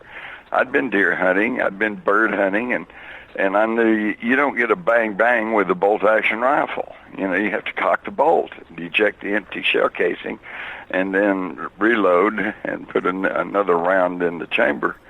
And, you know, you just can't get a bang-bang. It's got to be a bang, bang. And so I just right then began to figure something wasn't right. And besides that, all of a sudden, a guy I had met, Jack Ruby, about a month before the assassination, I'd been in his club. I even have a photograph of me dancing on the stage with one of his dancers. And I met Jack Ruby, and so it was very near and real to me, especially as a journalist. So I just kept following that story. And right off, I began to realize that there was something more going on than just one lone assassin. And, of course, today the national polls show that most people are caught up with me. And I think we all know that there was a big conspiracy to kill Kennedy, and it centered at the top of the American federal government. And it was a coup d'etat. Yeah. We have a psychic that's on here quite often who's not that familiar with North American politics or North America. She's from Poland, actually. And I asked her once, I said, this was not too long ago, I said, so how many people were involved in the Kennedy assassination? And she said, 3. And I said, how many people pulled the trigger? 1. And has that person ever been arrested? No. And that's like, oh. Then I said, okay, who is it? And she said, we're not going there. Because it's just something that her guide, who it's alleged to be an extraterrestrial, said it's not healthy for you to go there. So that was interesting. That was my interesting little. I'm not sure that would hold up true today, but yes, certainly in the past and for about 15, 20 years, it was very dangerous to try to get to the truth of.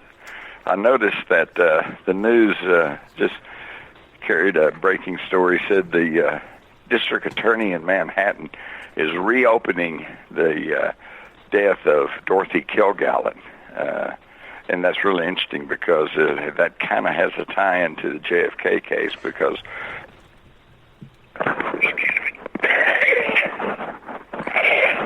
excuse me.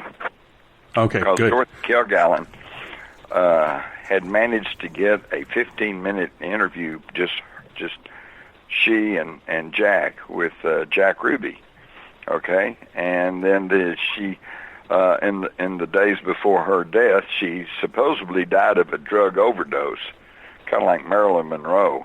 Mm-hmm. But now there's been a bunch of question about that because she was telling close friends she was going to blow the lid off the Kennedy assassination. And then she turns up dead, and then her notes and her manuscript, they all turn up missing. So it is kind of suspicious looking. And so now today they're saying, breaking news, they said they're going to reopen that case, and maybe they'll change the verdict from accidental overdose to homicide.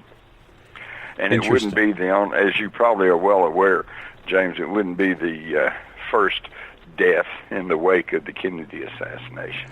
Yeah, that is interesting. I'm wondering if this is now breaking news as a result of a we'll call it almost a regime change in the U.S. Oh, well, I think we've definitely gotten that. Now, whether it's going to be better or worse, I guess we're just going to have to wait and see. Yes, I think there's a kind of a consciousness rising that's taking place in the whole world. We see the British with Brexit. You know, they said, no, okay, that's it. We're tired of paying Italy's bills. We're getting out of the European Union. And that was something that the establishment had not foreseen, did not want, preached against, said, no, we don't want to do that. And then here in the United States, of course, the establishment said, well, Hillary's going to get it, and we're going to continue this march to a one-world socialism. And the public said, no, I don't think so.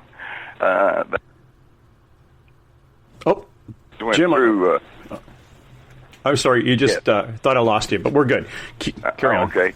I don't really consider what we just went through as so much as an election as it was a referendum, okay, on the New World Order. And obviously the majority said, no, we don't want that. So I think we are going to see some changes taking place, but now how fundamental and how serious and how long-term, all that remains to be seen. Yeah, fascinating to watch it from up here, looking down. Yes, I can imagine. For the listener, I'm sure you folks are scratching your head and going, "What are those dumb Yanks doing down there?" Well, as long as I can still go down shopping, I'll be fine. There you go. You're just like everybody else. That's just like here in the States. If you can go home from your cubicle and drink a beer and watch TV, get up and go do it again, you're happy. Yeah. For my listener, if you want to follow along some of the information that we are talking about, please go to Jim's website, jimmars.com. That's Jim Mars, MARRS.com. It's filled with his books, his really detailed biography, DVDs, contact, really, really good stuff that he's got in there. It's jam-packed for quite a career in pulling hard on the lids of things that, government and other people want to keep quiet, which is good, because if we don't have people like Jim, we may end up just walking from our cubicle back and forth to a beer and never know what's going on and when something's going to hit. It's unfortunate, because we kind of chatted about this earlier too. We don't have the people. Print media is fading away and digital media is coming up, but a lot of times there's no face to the reporter on digital media, and the track record of these people can be questionable, and whether they really exist as a ghostwriter or not can be questionable. So somebody with your credentials and your background and history, it's very, very, very refreshing to have somebody look at these different events. Now, your book, you wrote a book in 1989. That's The Crossfire, The Plot to Kill Kennedy. Right. Oliver Stone picked it up. He used it as a basis for his movie. During your research into the plot that killed Kennedy, what type, like you were saying, let's go back. You're up dancing at Ruby's Club, with one of his dance girls, which is a whole other picture in my head that I don't want to talk about right now. But yeah.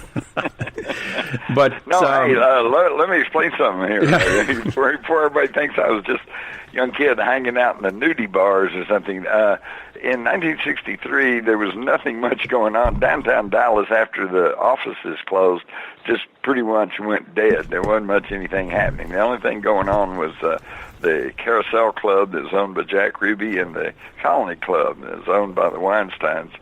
And they were right across a parking lot from each other on Commerce there. And that's it was what happened. And it was really, yes, there were strippers, but it was not so much a nudie bar. It was more like vaudeville, burlesque. The last stages of burlesque. Yeah. And because they had a stage, they had a band, live band, they had an MC, they had various acts would come on, ventriloquist or a singer or a stand-up comedian or whatever. And then in between the acts, they'd have the dancing girls, but they got down to essentially bra and panties, which, today you can see worse than that on primetime television. So it just wasn't that. It wasn't that kind of low-rent deal. It was just it was an after-hours place. And what? You were 21 years old, too, so why not? Yeah. Yeah, sure. Yeah. Well, and that's the whole thing. See, I mean, since I can prove I was in Jack Ruby's club and I could prove I met Jack Ruby, I could just think I could tell you all kinds of stories and say, here's what Jack told me. Yeah. But, but I'm honest. I'm an honest reporter, and I'll be honest, I was more interested in the dancing girls than I was in Jack Ruby at the time I met him, because this would have been about a month before the Kennedy assassination. What did you have an opportunity to go talk to him after? No, I did not. I was just a school kid still. But within 4 or 5 years, I was working for the Star-Telegram as a police reporter, and was a professional newsman. And as such, I came into contact with all the newsmen who had been there, just 5 years earlier, covering the assassination. And again, it became quite obvious that everything could be said about that event had not been said. How did the other guys feel about that? Like they're out there hitting the bricks, getting the information, bringing it out to the editor, and nothing gets forwarded. And the editor says, we're not interested in this, and then more than one of them said they were starting to get suspicious clicks on their telephones, and they got the idea they were being followed around, so they pretty quickly got the idea, just, we're not going to probe into certain areas. Interesting. During this, are you taking note of what's going on? Or this would be an interesting group of guys to go for a coffee with. Yeah, exactly. And that's where, I found out about the Kennedy Secret Service drinking in the Cellar Club there in Fort Worth till 5 in the morning, and then going out trying to guard the president. And when the shooting started, they just barely reacting, It's because they were all hungover. You look back to 1963, you would never expect something like that. Right. That was it. That was a total new thing. They just, that can't happen here. In fact, that's John J. McCloy, who said on the Warren Commission in one of their early meetings before they even really got under investigation, and it's in the minutes there in January of 64, he says, the thing that is of the utmost importance is to show the world that America is not a banana republic where the government can be changed by conspiracy. But unfortunately, we are, and it was. Well, it's a relatively young country. Growing pains back in the day were still happening. Compared to European and even South American countries, the U.S. was relatively young, reaching out, and became the loud kid who was flexing its muscles, and the old... Well, let's not forget, James, we didn't want to be a superpower. We tried to stay to ourselves and just say, hey, leave me alone. It was kind of thrust upon us. Yeah, my dad was in the military reserve during the Cuban Missile Crisis. Growing up where I did, we had B-52s flying over our house twice a day, heading north to Alaska and up Failsafe Point. Well, then you and I had a similar childhood, because I grew up in Fort Worth, which is where the Carsville Air Force Base was, the headquarters for Strategic Air Command, and so those B-52s and those B-36s were flying over every day. That's a good neighborhood to be in, because I think you'd be like number 3 on the list of incoming. That's right. From incoming from Cuba. That will make you grow up to be paranoid, and you think you're going to be bombed next week. We had the air raid sirens. They tested them every Wednesday at 3 p.m. One about every 2 miles away in the city I grew up in, or 3 miles, and you could hear them. And you just had to remember, if they went off other than on Wednesday at 3, you had about 30 seconds to write a note saying goodbye. Hey, speaking of, today, if you were in your neighborhood today and those sirens went off, what would your neighbors be doing? Would they even know what that was? They took those things down in the 80s. I think it's... we just wait for a flash. Wait a minute. We can still be struck by a nuclear attack, but we just took down the warning signs. Yeah, I think it's because when we get struck, it'll just be the flash.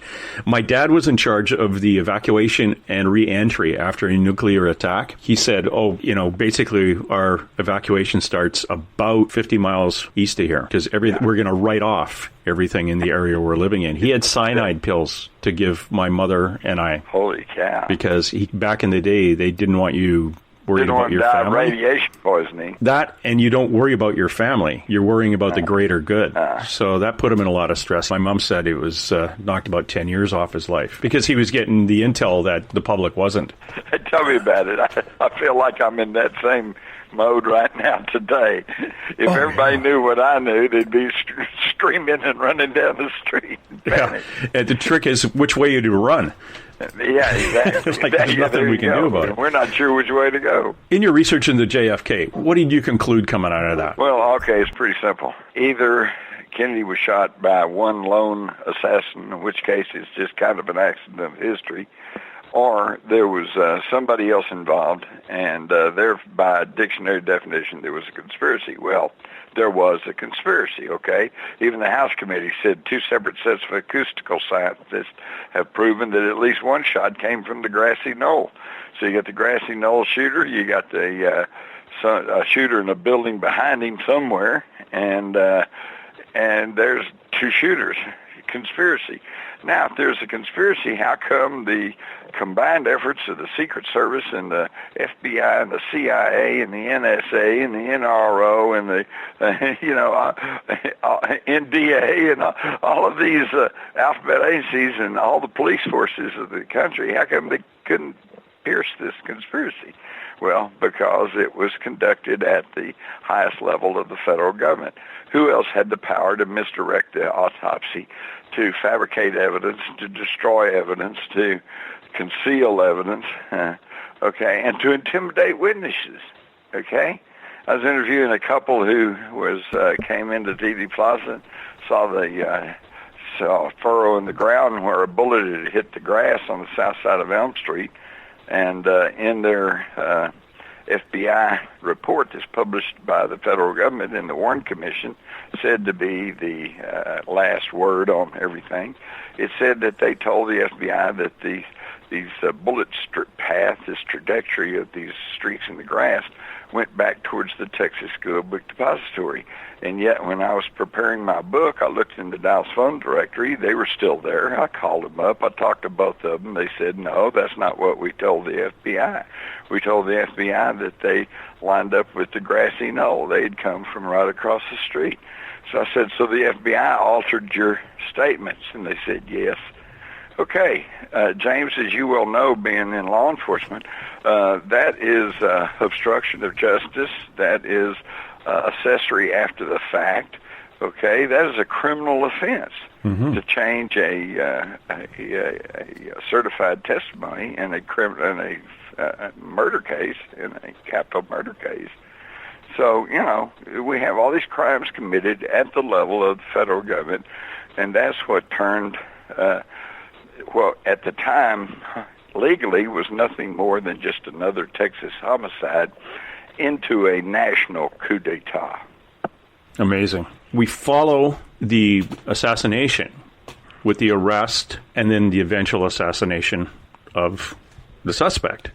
And I, on a ride along with Dallas PD, we went to this underground parking, and the guy I was riding with says, okay, go over there and stand. I want you to stand on that point in the parking lot. And I went over and said, okay, and I'm looking around thinking, what is this? He says, that's where Lee Harvey Oswald was murdered. I went, oh, that's really cool. Because to me, it was just some underground garage. Obviously, if you get into Kennedy and the surrounding, what did you find with Lee Harvey Oswald's arrest and later execution? Well, I think that's one thing that got a lot of people wondering about this whole thing is, okay, one lone nut, maybe the public could buy, but another lone nut shoots the first lone nut in the basement of the police station while he's handcuffed to police officers. That's a bit much, isn't it? A little bit on the strange side. Well, that's the whole thing. The one thing everyone can agree to on the Kennedy assassination is that it's controversial. Okay, except James, I'm here to tell you, it's really, truly not controversial. It just appears controversial because there's such a wide gulf between what most people believe because this is what the government told them, okay, as opposed to those who've actually studied the case and the facts. What happens then to Ruby after that? Well, that's an interesting story, too. I'll try to encapsulate it. He shot Oswald on that Sunday, which would be November the 24th, and he was on trial by mid-January. It was one of the swiftest trials in history, and he was tried there in Dallas. They tried to mount some kind of insanity plea, that he just temporarily lost his mind. But he was quickly found guilty. The whole country, this is the first time anybody had been murdered on live TV. And there it was. The whole country had seen it. So, all right, so he's convicted in February, I believe, of 64, and he's still in the summer of 64. And then even through the summer of 65, he's still being held in the Dallas County Jail in solitary and by himself in this little room. At that point, the Dallas jail doctor whom I interviewed said he went in the summer of 65, I guess, and to examine Ruby, and said he was perfectly okay. He said he went back towards the beginning of the fall, maybe around September, and he said he was told that he didn't need to come back anymore, that the federal government had sent down its own doctor to take care of Ruby. Well, it turned out to be Dr. Jolly West, who was a psychologist, psychiatrist, and who had worked with the CIA's brainwashing program, MK Ultra. So that's kind of interesting. And then just a few weeks after that, Ruby had asked for a new trial. His lawyers had asked for a new trial because he said he got adverse publicity there in Dallas. It's probably true. And so, sure enough, they here in the last part of the summer of 66, I guess it was. Yeah. They had announced that they were going to grant Ruby a new trial, and they were going to move the trial to Wichita Falls. Well, this meant that technically, legally, he had not been convicted of any crime yet, which means he could post bail and get out of jail and be accessible to the news media and to the researchers and to anyone who wanted to come talk to him. Well, that's at the time when all of a sudden the doctors changed, and all of a sudden he's whisked off to Parkland Hospital, they said, in late 66, and they said he had the flu, and then a few weeks later they said, no, he's got cancer, and by right after the first of the year, in 67, he's dead of galloping cancer. So, and then it even gets stranger because I interviewed a fellow who operated the electron microscope at Southwest Medical School, and he said he had analyzed Jack Ruby's cancer cells and that they were of the digestive tract, not the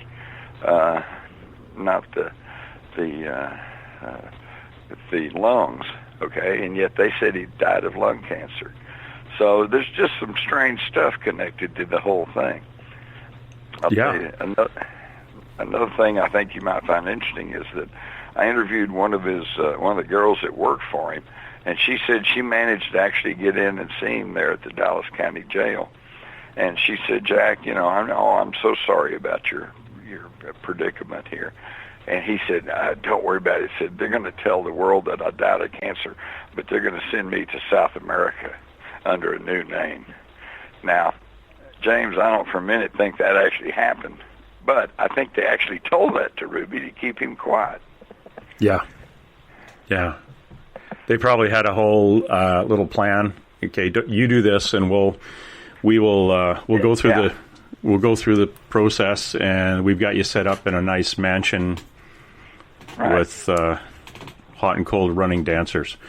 Exactly. And there's no doubt they can do that because we all kind of know of the Federal Witness Protection Program, where they can send you off somewhere, cut your hair up a different way, give you a different identification, and unless you talk, nobody's going to know who you are. Oh, yeah. It's extremely common to do that. It's very, very common. There's a cute movie about that where I think Steve Martin was in it, and there were all these guys in Fed protection were in the same little town in not Nevada somewhere, and like, it does happen. Those guys are all over the place, absolutely all over the place. We are talking to Jim Marrs. Jim is the man when it comes to a lot of these conspiracies. Go to his website, jimmarrs.com. Jim, you've got the Ruby thing, you've got Oswald, you've got Kennedy. This isn't where you stopped. You started, once you got on a roll, man, you kept it up. This is incredible. I always wanted to go where the conventional journalism was not going. In other words, if we're going to write stories about, say, government corruption, well, everybody writes stories about government corruption. I wanted to write about something that everybody else wasn't writing about, so I wrote about the UFO landing. Yeah, let's go to that one.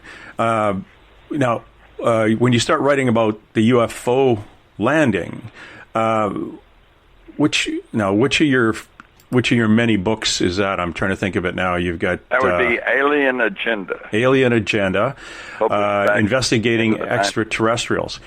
Yes. How did you get pointed in that direction? And tell us about that. One thing led to another. After breaking open a lot of information that had not been previously available concerning the Kennedy assassination, as I travel around the country, I'd say, what do you think's the next big, deep, dark, secret government cover-up? And almost everybody said, we want to know what's the truth about UFOs.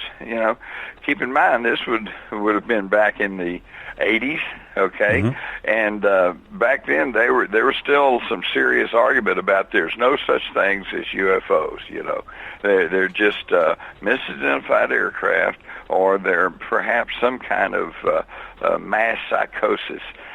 James always loved that one. As a reporter, journalist, I thought, wow, a heretofore undiagnosed, contagious mass psychosis. What a story. Yeah. But of course, you never hear about that anything like that anymore, because today with the iPhone cameras and the camcorders, all you got to do is go online and type in images of UFOs, and you could be there. You'll be stuck there for weeks, maybe months, maybe years. So there's no question anymore about, are UFOs real? The question is, who are they, where they come from, and what they want? And that's what I tried to address in my book, Alien Agenda. And I'm very gratified that even though that was published first back in the late 90s, it's still as valid today as it was then, because it is a historical overview of the issue to include side issues such as crop circles and animal mutilations and personal abductions and things like that, even the chupacabra. Oh, yeah, it's incredible. And that's we have a lot of guests on the show that dig down into those things. But again, this comes on the tail of understanding that conspiracies do exist. My gut feeling on UFO conspiracies, to keep this from us, it's more policy than conspiracy, because maybe people are just afraid. Look what happens if you want to bring in Syrian refugees. And now you're going to add aliens on top of that. Oh my gosh, what's going to happen? It's, pretty soon it'll be a catch-all phrase. It's just you worry about aliens. Yeah, it's just aliens. Where they came from. Yeah. We'll get Trump adding to his list. He'll add Jupiter or something to that. In your investigation for Alien Agenda, even just the title tells me that during your research, you've come out with finding a reason for them being pushed underground. Let's say you've got UFO controversies that they don't exist or they do exist. You've got people coming forward saying, look, I've been abducted. You can't tell me I haven't, because I've had hypnotherapy and I repeat the same thing. Or my husband and I got abducted. Like the Warrens, you've got both of them through hypnotherapy telling the same story about the same incident, which you can't have. You cannot hypnotize somebody to repeat exactly what another person saw unless you're seeing it too, because that is just impossible to pull out of your brain. What did you find, and what led you to the next investigation from this? You've got all these UFO issues and challenges that you're trying to get into. I'm guessing, I can imagine you going up to the Air Force and knocking on their door and saying, this is probably before Project. Can I borrow a cup of information? Yeah, I understand you have a blue book I'd like to look at. What were the challenges in researching that book? Oh, well, the challenges were many and diverse, and not the least of which is who do you believe? I ran into so many people with so many wild stories. And, the problem is they ended up being stories. They're just something somebody tells you. How do you know that any of that's true? So what you have to do is back off and look at the bigger picture. One thing I found that was quite interesting is the fact that UFOs are nothing new. They have been accounts all the way back to the earliest points of history of things flying in the air, people coming and telling them things. You've got Joseph Smith and the angel that gave him the golden tablet. You got Ezekiel in the Bible that took a ride in a circular flying craft. Okay, and it goes all the way back. In fact, it goes back actually to the earliest known civilization in the world, which is the civilization of Sumer, S-U-M-E-R. And that was over in what is now Iraq, the one place we can't really easily travel to, and where they're destroying historical artifacts and monuments, okay? And the ancient Sumerians, it's fascinating to understand that we know more about them than we can about the Egyptians or the Romans, although they're a lot closer to us in time. Because the Egyptians, the Romans, they wrote everything on paper or papyrus or whatever, and that deteriorates over time, falls apart, burns up in the wars and the devastations that took place. And yet the Sumerians wrote their cuneiform language in clay tablets and then baked them. So they're like stone, and there's 500,000 of them still available. They're all buried in various basements of museums around the world, and only a handful of people, I think there's only literally a handful of people that can actually read the old ancient cuneiform. But when you read those tablets, they tell you straight out what's going on. They said that about 300,000 years ago, the Anunnaki arrived. Well, the Anunnaki are translated as those who came from the heavens to the earth. And these Anunnaki arrived and taught them how to read and write, and gave them a mathematical system and taught them about astronomy. And that's why the ancient Sumerians knew about the 25,000-year zodiacal period that rolls around every 25,000 years. Well, wait a minute, how could anybody know what happens 25,000 years ago? And how could they know about the planets of the solar system and accurately depicted them in their steels when, Pluto wasn't discovered until 1930 or something like that?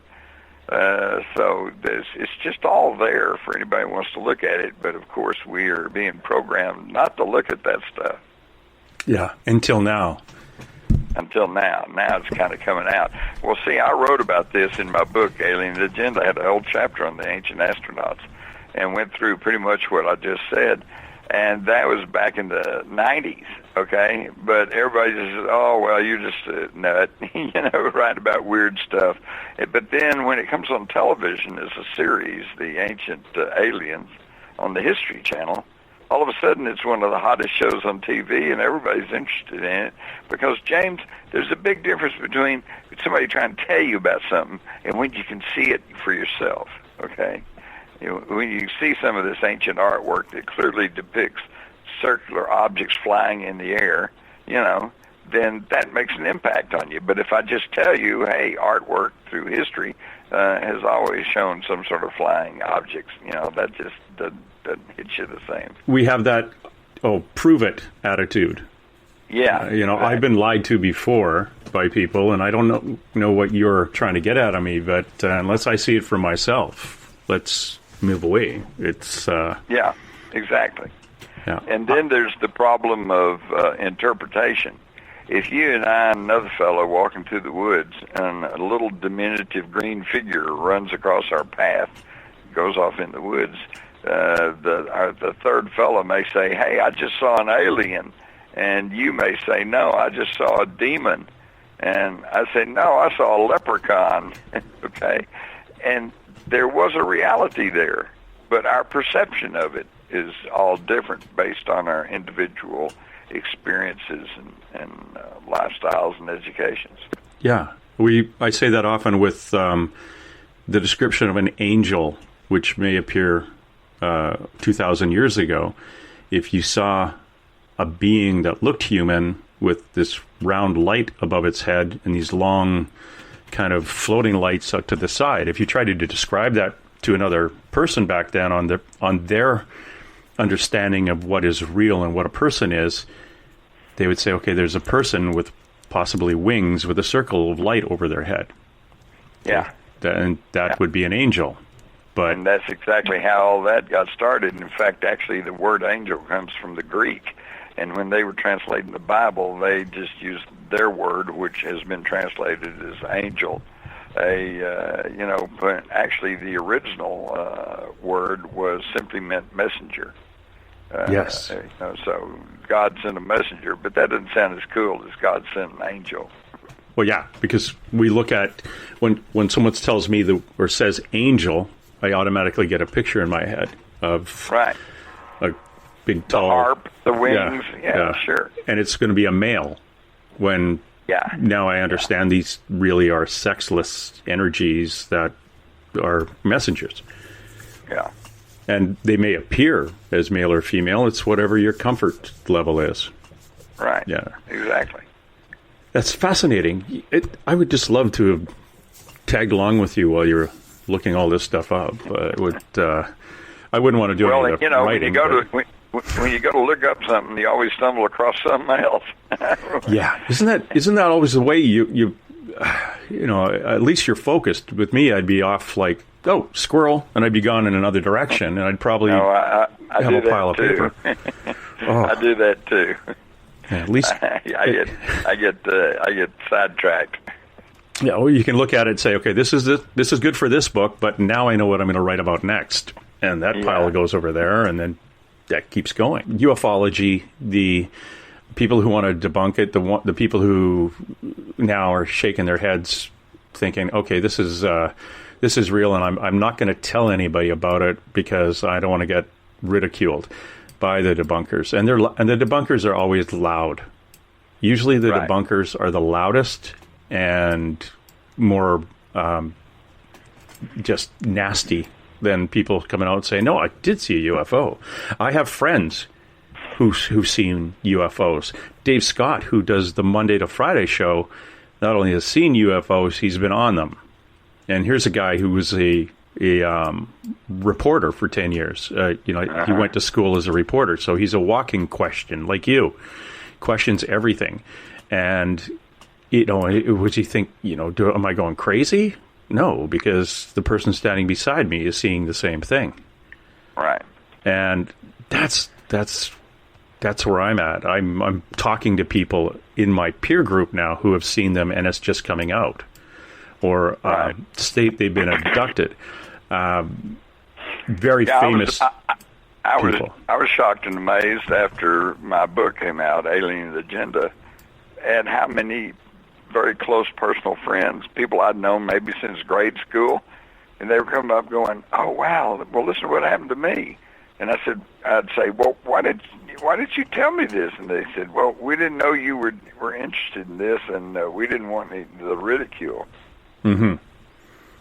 Same thing had happened over the last while with the phenomena that we call ghosts, the spirit world and things like that, the other side of the veil. It has been so in public for the last 10 years. We've kind of accepted it in a larger sense than normal. And my listener knows this because I talk about it quite often. We have psychics on the show quite often, and they're from all around the world. There's Marianne Morgan, who's helped the FBI. She worked on the Natalie Holloway case, worked with a lot of police forces. Jeannie Borgen worked for the federal government doing remote viewing, which is something else I'm going to talk to you about. And they are fascinating people. And their little spirit guides that you usually talk to have been replaced lately by extraterrestrials. They just thought it was them, but I found out it was, all of them have been replaced by the ETs in the last couple of years. And I want to run a little bit more of that past you right after this break. It's a 7-minute stretch, everybody. Get up, grab a cup of coffee, listen to the commercial, or I'm coming over to your house.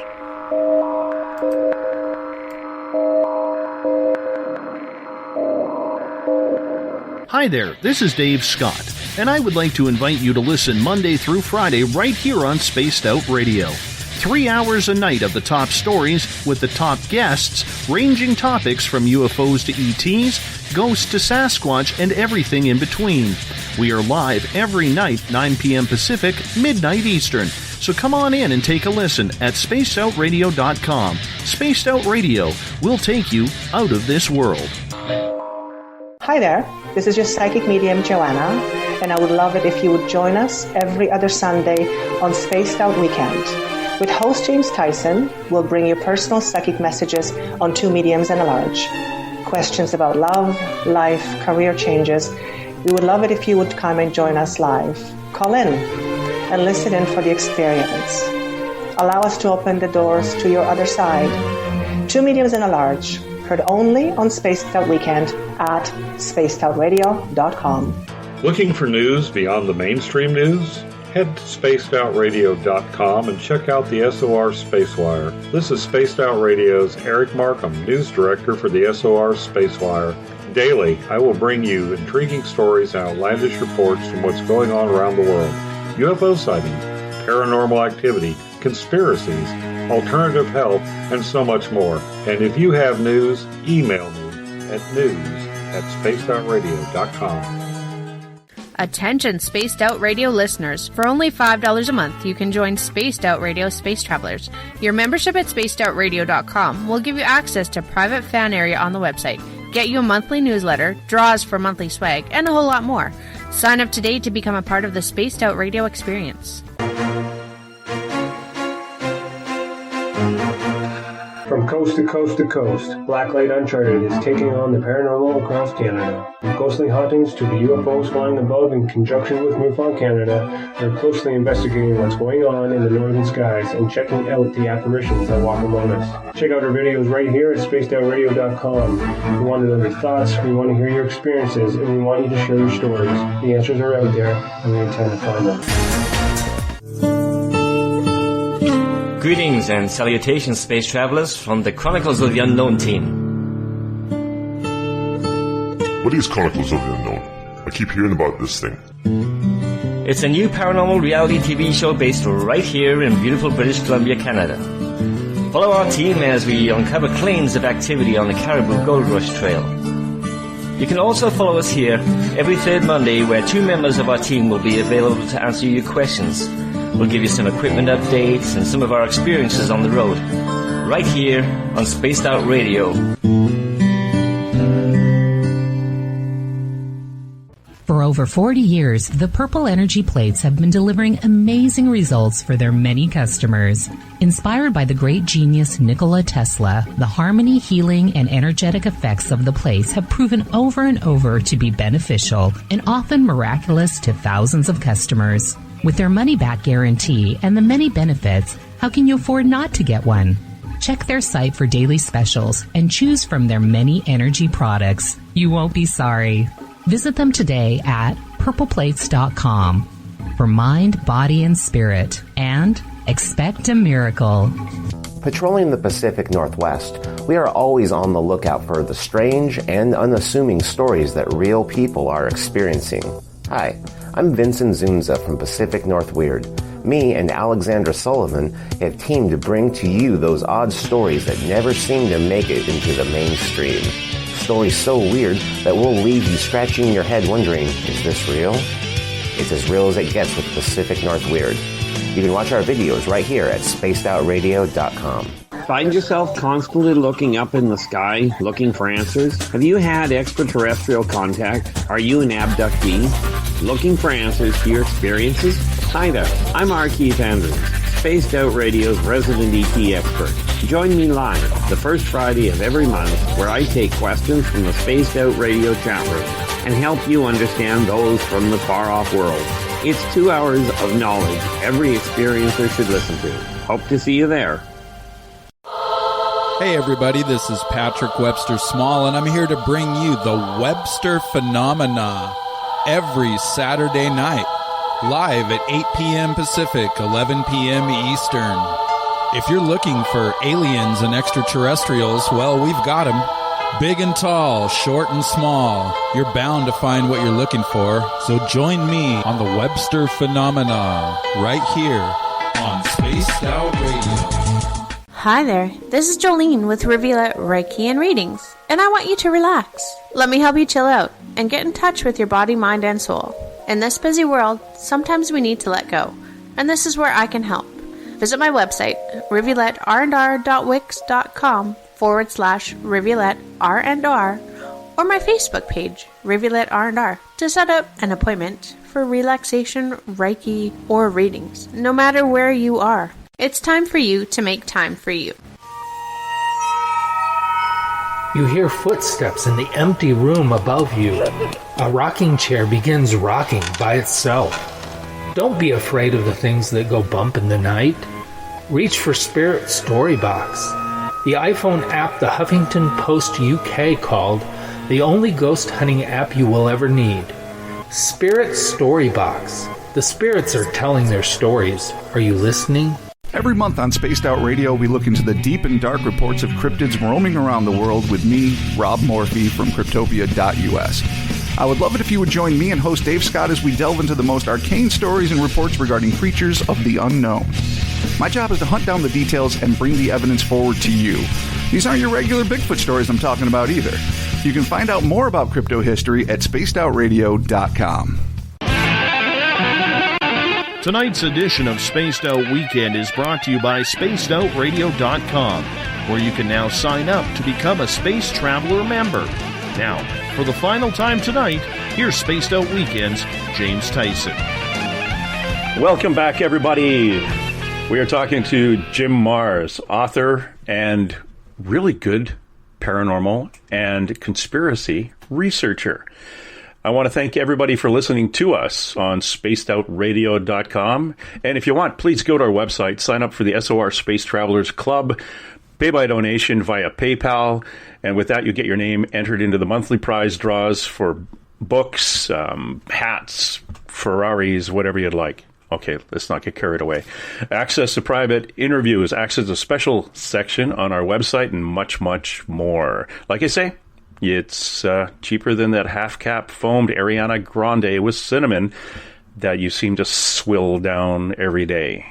And I want to also thank everyone who's listening to us at WQEE 99 The Rock, The Key, and all of you in the greater Atlanta area. And as we beam out to over 160 countries around the world, and hopefully you can speak English, because I'm not going to go into any other language that you happen to be speaking, because I'm really not good at that. Welcome back, Jim. Before the break, we were talking about a number of things, our psychic friends, and the information that we were getting in regards to some of the information that's out there, and whether I was believing it or not. But well, hey, there's no such thing as bad information, okay? Information is information, and you have to just keep correlating it and put it in the back of your mind, let it roll around, see what else comes up. and you can start figuring things out.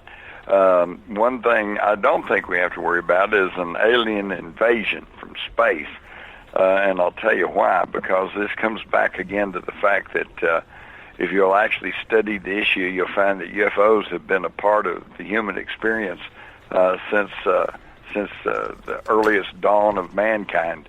Even cave paintings which show flying saucers, So they've been here all along, and if that's the case, then I don't think we have to worry about Yeah, they would have invaded us by now. Invasion, blowing up our cities, like we see in the movie Independence Day. Because why would they wait until we have all this modern technology? Why didn't they just attack us when we could only defend ourselves with bows and arrows? But I think some people have a hook on it. They just got through publishing again L. Ron Hubbard's book, Battlefield Earth, right, which is really kind of interesting because I think in a way it parallels with what's going on today. In Battlefield Earth, it takes place 3,000 years in the future, and for 2,000 years the Earth has been under the domination of the Cyclos. And it's interesting because this isn't an invasion like they come and they're trying to destroy everything. It's more like the intergalactic bankers loan money to the Intergalactic Mining Corporation, and they get the contract to come and strip mine the Earth of its resources. But they're on a timetable. They have to do it within a certain period of time. If they don't, then the contract lapses. They've broken the contract. The ownership returns to the bank, and the bank is going to sell the Earth to the highest bidder. And everything's okay except they're not getting the mineral resources recovered quickly enough because of these pesky humans. And so they have these aliens come to try to enforce security so they can get their contract fulfilled.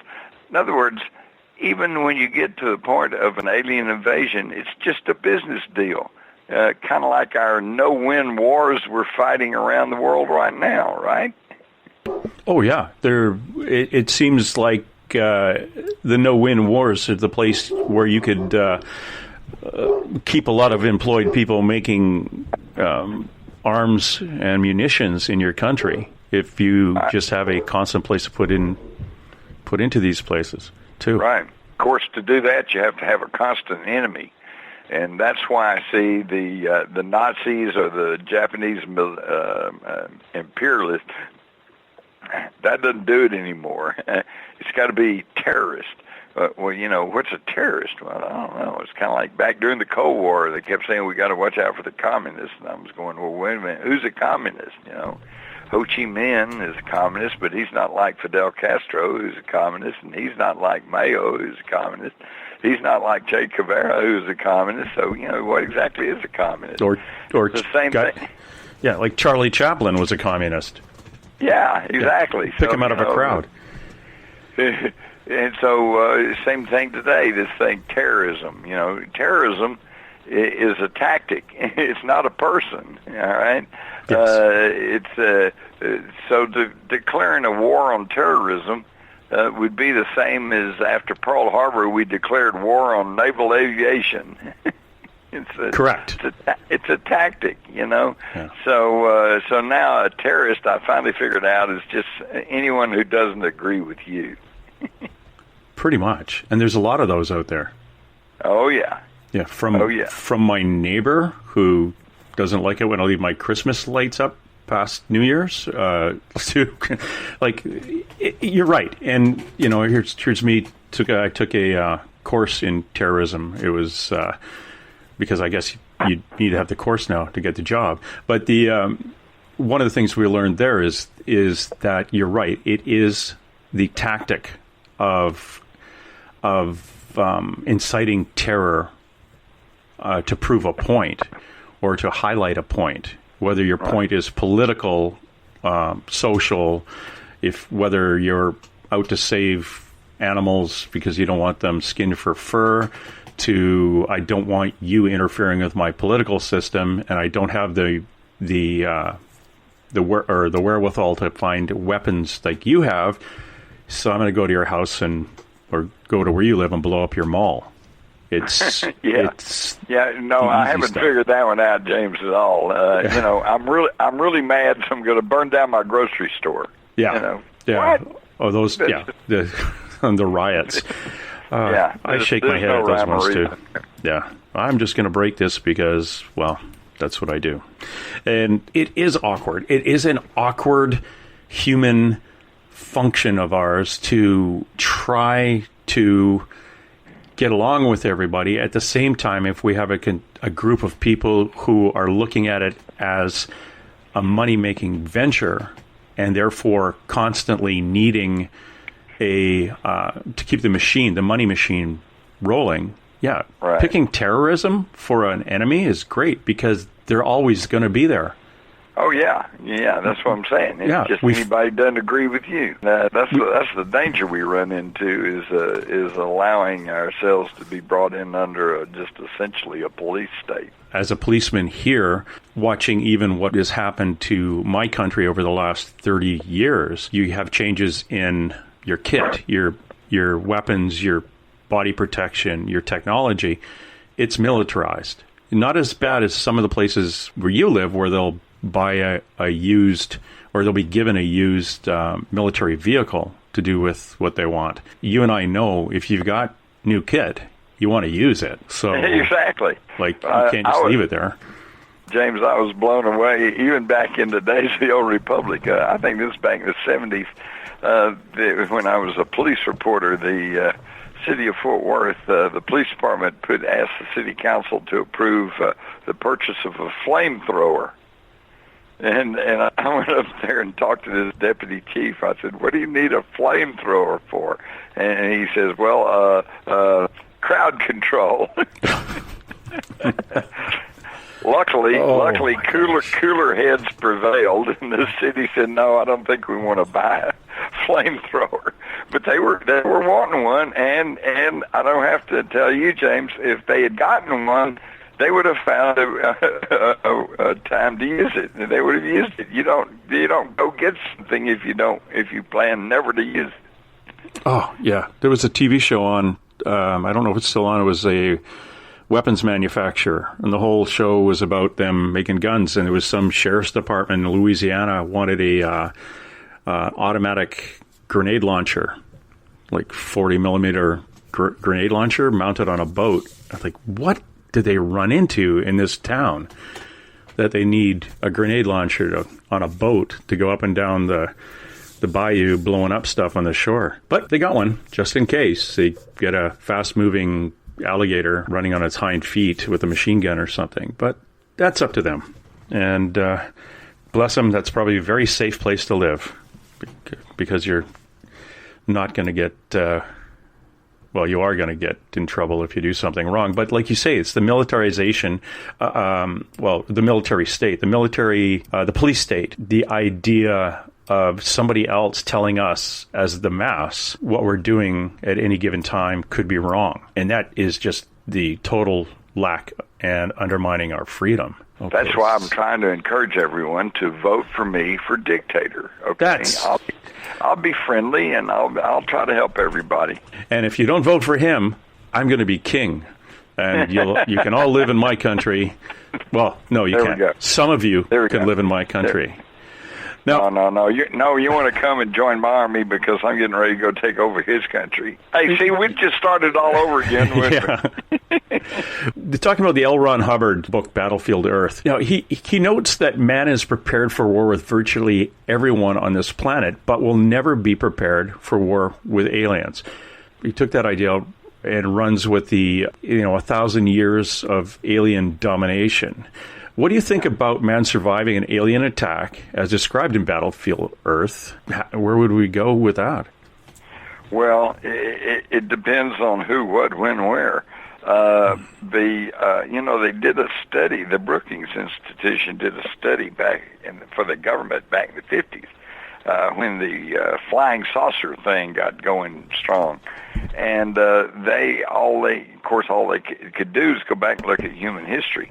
And they found, and what they said was, they came out with pieces in the New York Times, said that historically, anytime a technologically advanced civilization comes into direct contact with a more primitive civilization, the more primitive one either is destroyed, as in the case of the Native American Indians, or they're assimilated, okay? And in either way, the more primitive civilization pretty well is wiped out. It goes away. And so that's why and right on up till today, Stephen Hawking has warned against us sending these space probes out there so deep. You know, the Voyager 1 and Voyager 2 are now outside our solar system. So we've already gone farther than anyone in our recorded history. And what's wild, James, is in Voyager 2, which is actually, that's strange. The Voyager 2 launched before Voyager 1. I hadn't figured that one out. But it's further out there than Voyager 1, and it has a golden disc on it that apparently has binary code numbers, mathematics on it that can be translated and show how to use it. And if you use it properly, you can actually, it's like a record. It has recordings on it of sounds. It's got a diagram of what a human male and human female looks like. It's also got kind of our address. It shows kind of a map of where the Earth is in relation to the Milky Way galaxy. And this is what they're wondering about, if we really ought to be advertising where we are, because we may not like who shows up. But again, back to what I said earlier, I don't think we have to worry about an armed invasion of that. But I do think that we have to be concerned about the idea that maybe there are non-humans operating on the Earth today. Okay, they may, we may not know who they are. And they may not look like, anything out of the ordinary. And I think that this is what has caused a lot of the secrecy and denial that anything was going on, because our leaders cannot tell us definitively, well, it's this people and that people, and they're doing this and they're doing that. We really don't know. Mm-hmm. Do you think our leaders should tell us everything there is they know about alien life? Yeah, I think so. I really do, James, and I'll tell you why. Because back in the late 40s, early 50s, when the government leaders were scratching their head and trying to decide what they were going to do about the UFO situation, and they had this Brookings Institution study to guide them, and they decided, if we just open up right now, because the polls showed back in the 50s that nobody believed there was life outside the Earth. I mean, the 90% said, no, there's no life outside the Earth. Well, let me get in this plug before I lose it then. Yeah. I wanted to tell you that, well, first, when I was a kid, and I hate to date myself, but this would be before television, if you can imagine that. No, I can't. We had radio, and I used to, as a kid, I'd lay in bed at night and listen to the radio to Gangbusters and the Green Hornet and the Shadow, Amos and Andy, yes. And it was great because you had the sound. It was all audio, and you had the sound, and you had sound effects, and you had people imitating, with actors doing voices for the various stories. And it was really great because you got to picture it in your mind's eye. And I think it's a shame that especially a lot of young people today have not had that experience. But I mention this because in connection with L. Ron Hubbard's book, Battlefield Earth, they have released a audio book version, which is really incredible. You just got to check this out. It's usually when there's an audio book of, say, a novel or some current book, you've got some actor reading it to you, or maybe the author reads it to you. Well, this one, though, it's like one of the old radio broadcasts. It's got a cast of 67 voice actors portraying over almost 200 characters, 150,000 sound effects, and a full cinematic musical score that was written especially for this audio book. So, if you're a truck driver or if you're on long hauls or if you get stuck in a lot of traffic, man, you ought to get Battlefield Earth in the audio book. And then, you can have that experience of actually visualizing this incredible story as it rolls along. You go to BattlefieldEarth.com, or you can go to Amazon and look it up on there. And I think you get the audio book as a flash drive or a chip or a DVD or something. Anyway, on several different methods of media, and it would be great entertainment. Oh, that's brilliant. I think I may do that.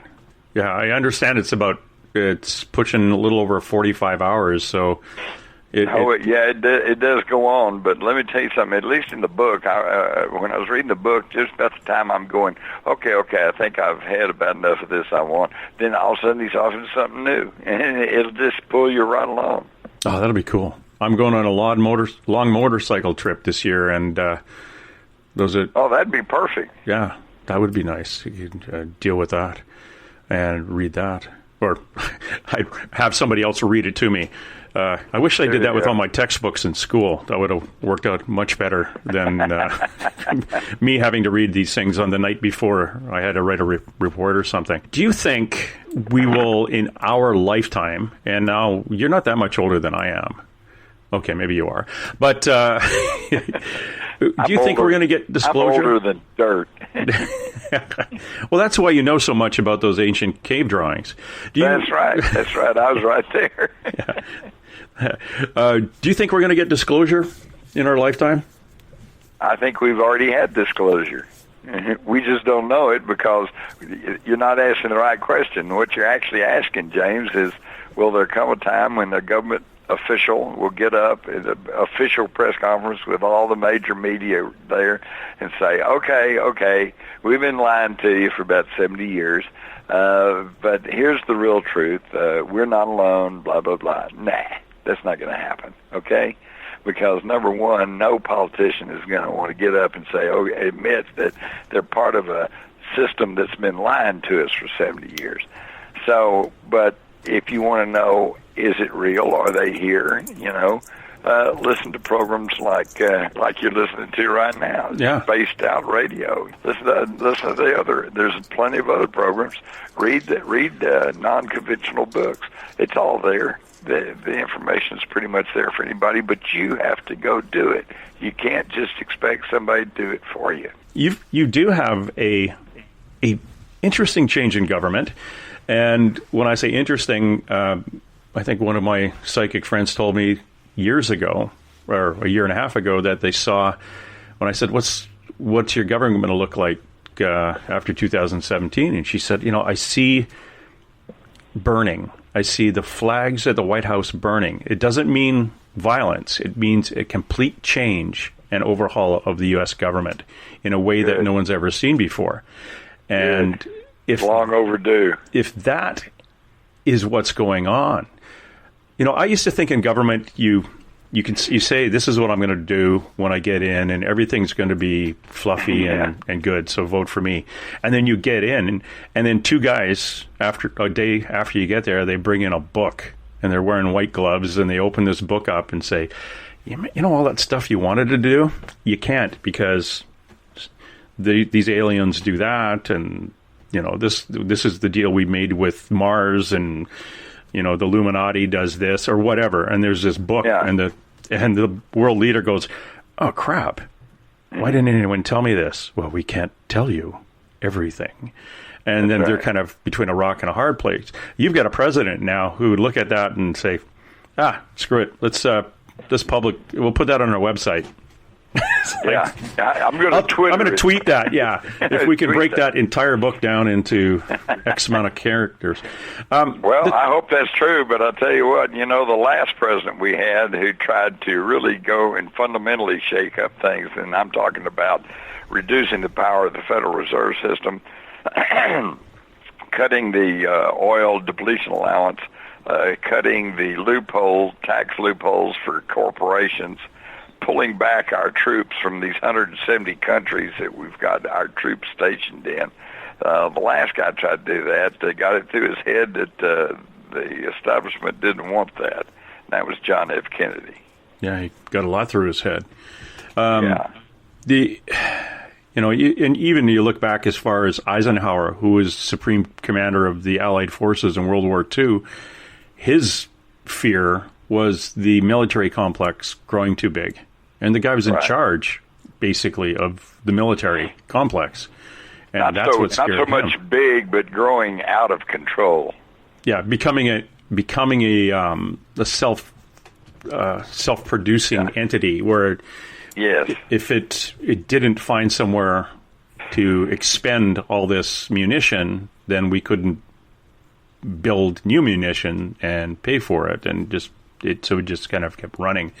Now, the topic of alien life and UFOs it has, I wouldn't say all of a sudden moved to the mainstream attention, but it's sure floating around now. And like I say, we've got all these ETs that are coming and bumping into every psychic that I've ever run into. You look at the video of the SpaceX explosion. Now, it's all over YouTube with slow motion that appear to show a fast moving object towards the rocket on the pad as it explodes. Now, there's some talk that it's an alien spacecraft had possibly taken it down. Looking at things like the SpaceX explosion, I know that there's data on during the Vietnam War, as riverboats were getting too close, the U.S. military was getting too close up into areas where China would have got involved. There was interaction with what was described as a flying object that couldn't be shot at, and the bullets were basically bouncing back at the U.S. military, and also a Australian military ship got into a conflict during the Vietnam War when it strayed a little. It goes back even further than that. If you go back and check, you'll find in the early 50s, about 54, I guess, where they had the UFOs flew over Washington, D.C., and they were actually picking them up on radar. It was a real thing, And the Air Force then put out a shoot-down order, said to its fighter pilots and bomber pilots, said if you see a UFO, order it to land. If it doesn't obey you, then shoot at it, okay? Well, all of a sudden, we had a spate of air crashes. We lost more than 50 airmen. Sometimes 2 and 3 planes at a time were falling out of the sky, okay? And then cooler heads said, well, okay, wait a minute. So they put out they rescinded the shoot-down order. They said, okay, if you see a UFO, just report it. Don't shoot at it. And these plane disasters stopped. So I think we were having a little sub rosa UFO war back in the early 50s. And they taught us quickly enough, don't be shooting at us, okay? And those are other things that happened during Vietnam, too. The U.S. and that continued on through Vietnam. Until they got told not to. I knew a guy who went over there as a radar operator, and he showed up at Da Nang, I think it was, and he went in there, and his first day on the job, he's there, and some blips show up, and he asked his supervisor, and said, what's that? And he said, oh, those are the UFOs. Just don't pay any attention to them. Yeah, we ignore those ones, but everything else is good. Yeah, it's there's just so much going on that the average person really does not know about, and in some cases, in many cases, that may be a good thing. They probably don't want to know about it. Okay, but but you and I, we're talking to the people who want to know. Okay, I'm one of those people. I want to know what's going on. Oh yeah, it's amazing. It's one of the things I needed to run by you too, before we ran out of too much time, is a topic that I quite enjoy, and it is the and I'm happy because you wrote a book on it. It's to do with psychic warfare and remote viewing. Right. What got you turned in that direction? And to me, it's a brilliant subject, and I love it. Yeah. That was going to be my big scoop, okay? This would have been back in the early 90s, I guess. Yeah, well, with the success of Crossfire, I would ask people, what's the next big secret government cover-up? And they all said, we want to know about UFOs. So I jumped back into researching UFOs, and in the process, I stumbled across remote viewing. The fact that they were using that in the United States Army quite successfully to spy on the Soviets and others. And as a reporter and journalist, I said, wow, what a great story. I said, this is either real or it's not. And if it's not real, if it's all phony, then what a great story I've got, because what a waste of taxpayer money, But on the other hand, if it turns out it's true and they can use psychic ability to see things all around the world, holy cow, that's a major evolutionary leap for mankind. And it turned out it was true. Mm-hmm. It's very, very true. And it's not as cut and dried as some people would like to think. You don't just sit in a chair, close your eyes, and automatically see something somewhere. It takes some intuition, it takes some study, it takes a lot of repetitious practicing, but it can be done, and it was done quite efficiently. And that was my next big book. And I had a contract, and it was, in fact, they had already printed up copies. They were going to press, but this was still top secret Army project, and they just squashed it. They just censored it, said nope. And that book never came out until later. I was able to get it out to another publisher, and it's called Psi Spies, Psi Spies. And it's the true story of America's psychic warfare program. It's brilliant. And again, if you go to jimmars.com, you can take a peek at that book and read a little bit about it. Jim, I actually interviewed a guy named John Herlosky. He taught. He was taught by Major Ed Dames and on how to do remote viewing. He's a retired. John is a retired policeman and still teaches it. It's like you could take it in night school. He said that I would be good at it. He said it's kind of an empathic thing, and you can be good at it. A friend of mine who's a psychic was always invited, and it's funny. They have these kind of retired CIA remote viewer get-togethers once a year. And they all meet at a hotel, and the joke is, well, do they really show up, or are they just go remote view at the hotel? But they would invite her to it. Some of them weren't there. Yeah, we're here, but we're not. But they'd invite her to it, and she would give a talk because she's a psychic and did remote viewing she's always done it, but didn't know it was a thing, let's say. But these other guys were all taught.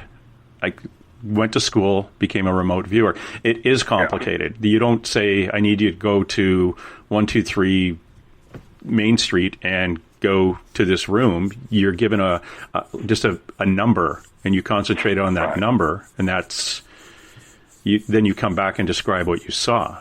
So, yes, you can teach it, but you're not going to go spy on your ex or something like that. No. No, it's a lot more complicated. But he was saying, and this is probably, I don't know if you covered this in your book, because unfortunately I haven't read the PSI or Psi Spies, but he said that it was very, very, I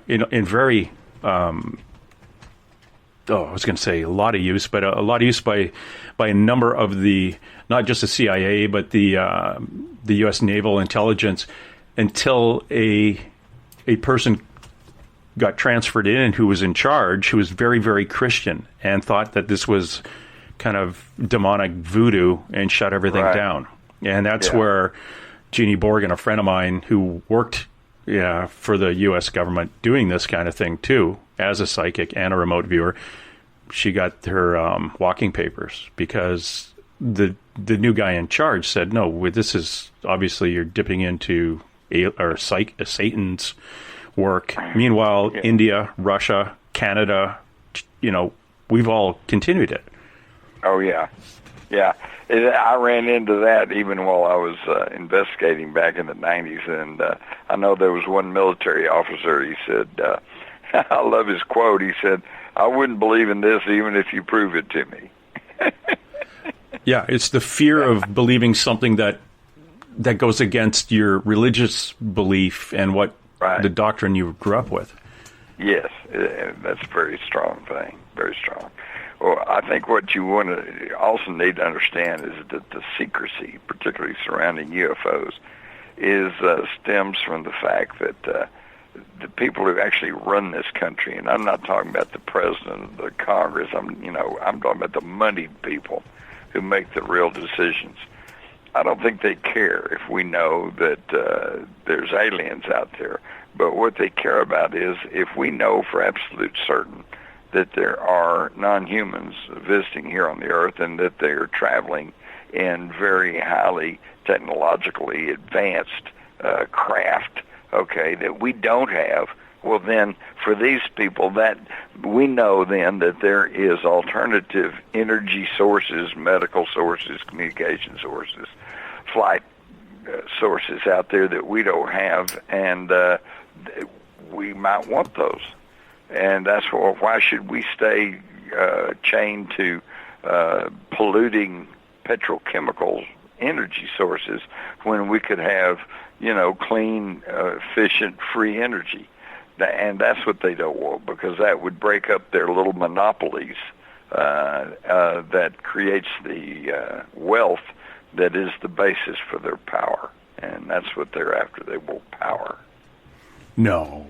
You mean they're kind of controlling the oil interests, those guys? Come on. I know. It goes back to the conspiracies back in the 40s where guys were saying I can get my car to run on water. Yeah. Or I've got a carburetor that'll give me 1,000 miles to the tank. The only problem with those stories is they were true. Yeah.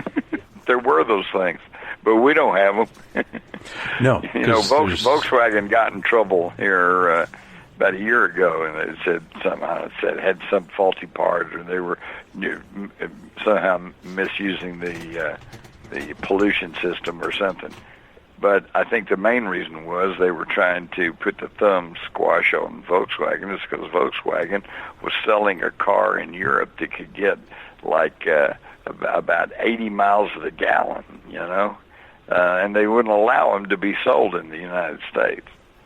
But they were selling there, and, as those things grew in popularity and everybody began to go, hey, I want one of those, or I want my car to do 80 miles per gallon. Then there's going to be some fundamental changes, and they don't want that, so they suppress any new technology like that. Yeah, it was the computer systems in the car indicated they were getting they were cutting back on the emissions to the proper level, but they really weren't. And 3 of the executives got charged criminally just within the last few weeks about that too. Yeah. But, it's when you get up into that.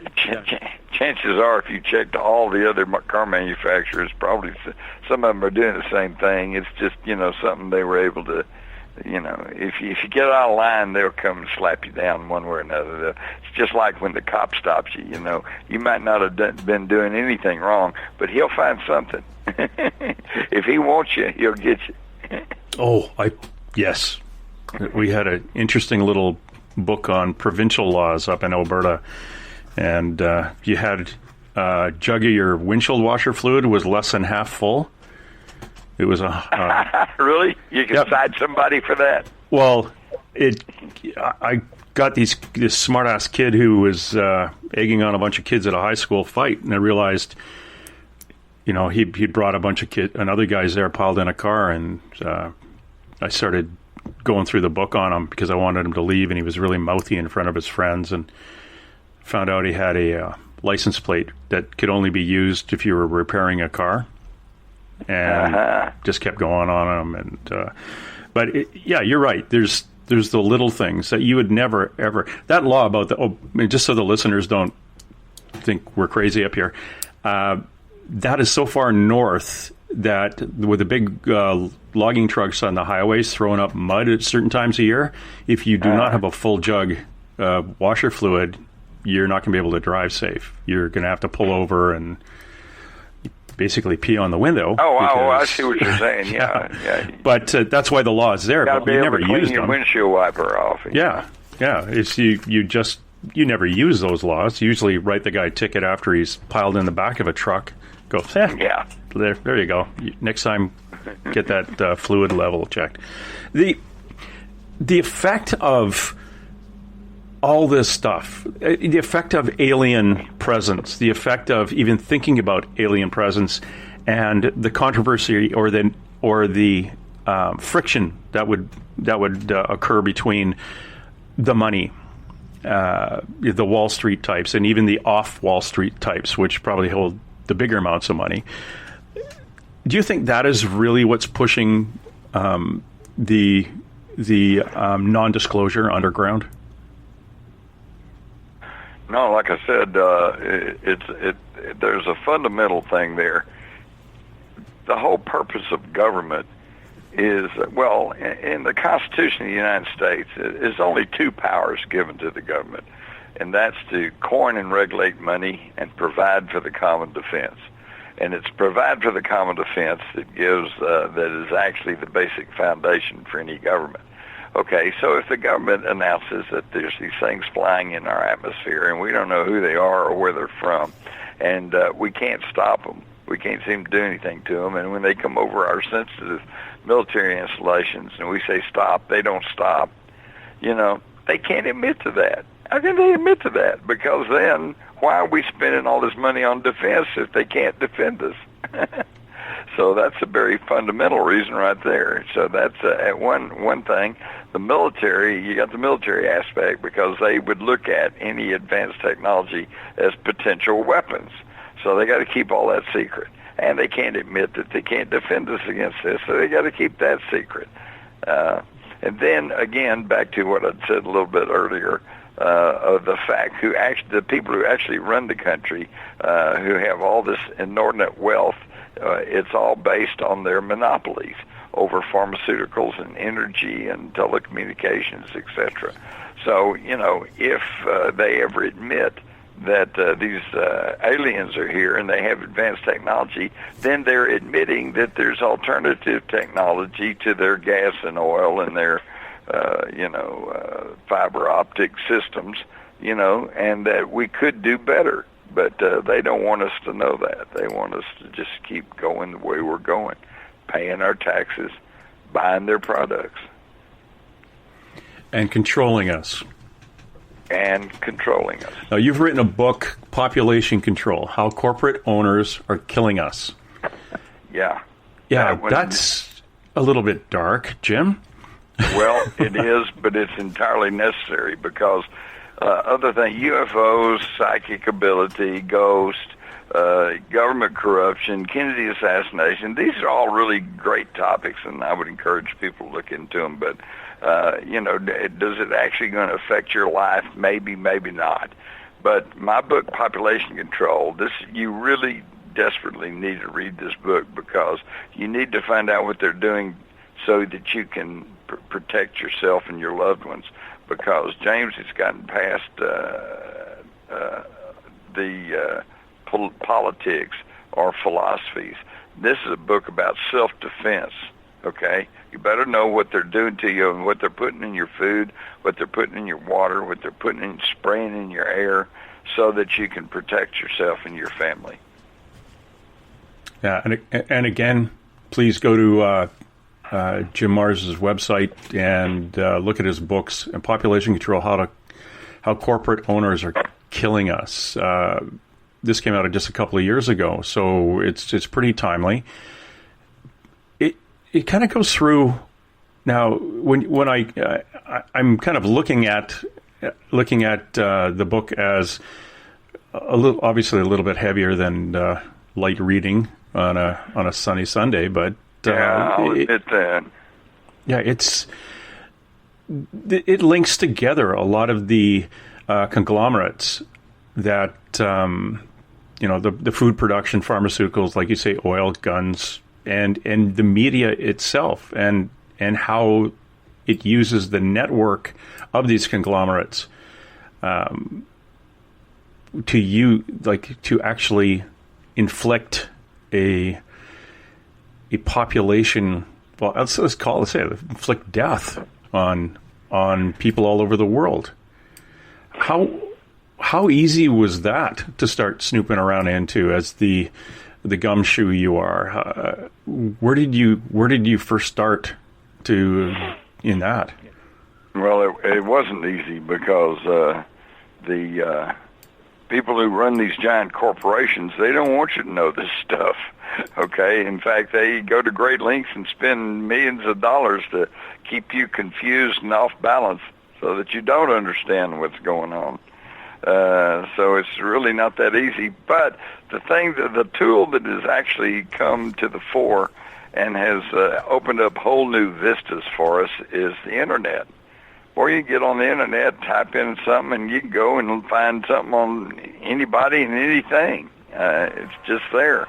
And if you'll stay at it and use good research tools, in other words, know what keywords to look for, know how things connected, and I guess you have to have a little bit of a generalized knowledge too to be able to put all that into.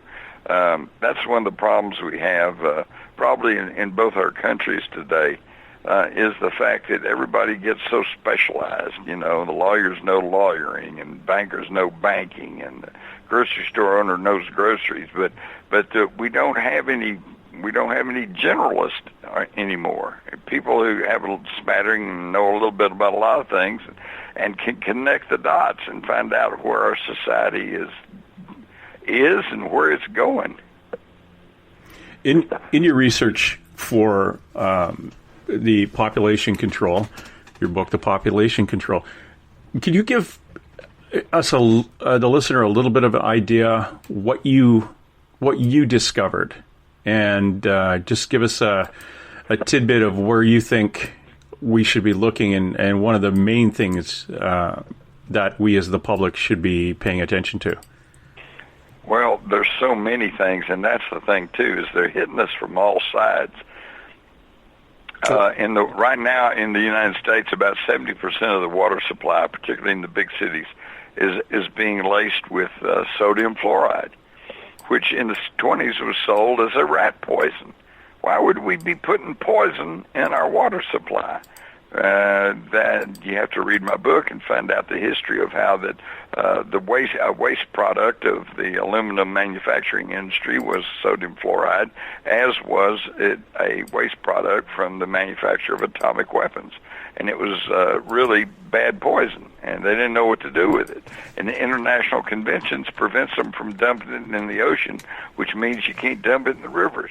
So what they do, they hired a couple of guys to do some studies that found out that maybe just a pinch of sodium fluoride in water might prevent tooth decay in boys from the age of 6 to 12.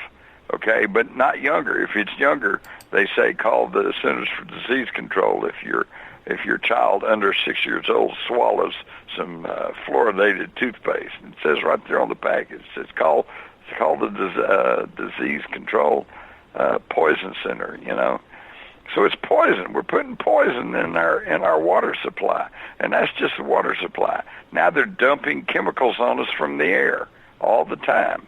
And if that's not bad enough, the food we eat is designed not to help us. It's not nutritious. It's the worst possible junk. Okay, and of course you need to study about genetically modified organisms. This is corrupting the entire food chain, and is going to cause tremendous problems as we go along. And certain countries, such as Russia and others, have outlawed GMOs. And we can't even seem to get a law passed where it says they have to tell us if it's GMO in the food that we're eating. And we can't even find out for sure that because of the power of the Monsanto and these. And that's another thing. They found a direct correlation between the rise of Monsanto's Roundup, which the chief ingredient is glyphosate, and they have found a direct relationship between the rise in the use of glyphosate to the rise of autism. Okay, and I know when I was a kid, I never heard of anybody who had autism, and now today it's just it's getting to be 1 in 5, 1 in 4. That's a growing problem, and they won't even really talk about it much because that gets into Monsanto, one of the leading advertisers, one of the giant multinational corporations that they don't want to touch. Yeah. And so, go ahead. I remember the salesman when I worked in it as a policeman, because Roundup was highly sought after, very expensive, and was stolen quite often. But the salesman would come out and he'd drink a cup of it. And I always wondered what happened to those salesmen after a couple of years. But they drink a cup of Roundup. I know. Yeah. That would be interesting, try to track them all down. Something tells me they're probably all gone by now. They're gone, and no one's ever heard from them since. Monsanto kind of just said, yeah, they're actually in the Roundup. Yeah, but he made some good money at the time. Yeah, well, sure, he did. His widow is doing really well. It is one of those things. You've got the fluoridation, you've got Roundup. I like you say about autism, but I honestly, when I was in school, I didn't know anybody that was allergic to peanuts. I can't send my kid to school with a peanut butter sandwich now. Right. Like, where did that come from? Why are we now, we have allergies to nuts and crazy stuff now, absolutely crazy. What that shows a depletion somehow in the natural immunization system. Yeah. But what causes that is a good question, and we should be trying to find that out. Yeah, it is crazy. Pharmaceuticals are the other one, too, whether it's that Yahoo you have down in the States who up the price of medicine to help people, to people putting out pharmaceuticals that we really don't need. Right, exactly. For stuff that really, if you ate enough, spinach, you would be fine. But they don't tell you that because that's not going to make a big company any money. There's no big money in spinach. No. It's, and in an area where you grow a lot of that stuff, the land is getting pushed. People say, we need to populate. We can do something else instead of growing this crop. Well, if you flew over the United States, like I've flown over the U.S., like from my part of the Pacific Northwest into Florida, there is nobody in the center of the U.S. It is vacant. It is completely vacant. There's a few cities and vacancy. So don't tell me you have to build a new subdivision and take out this corn crop, because you've got a lot of places in this world to put a subdivision, and we have a lot of places to grow corn. We're just not doing it. Right. That's exactly right. Yeah. Don't get me started. Oh, too late. Really? Now, you also talk about one of the big industries, these huge corporations that are involved, are arms manufacturers. Yeah. Is that kind of tied to the military complex, or is that more to do with when you looked into it, was it to do with the public purchase of firearms? Well, that is a tricky question, because what you're seeing is the blending of corporate and state power, and nowhere can you see this blending going on more so than in the U.S. military.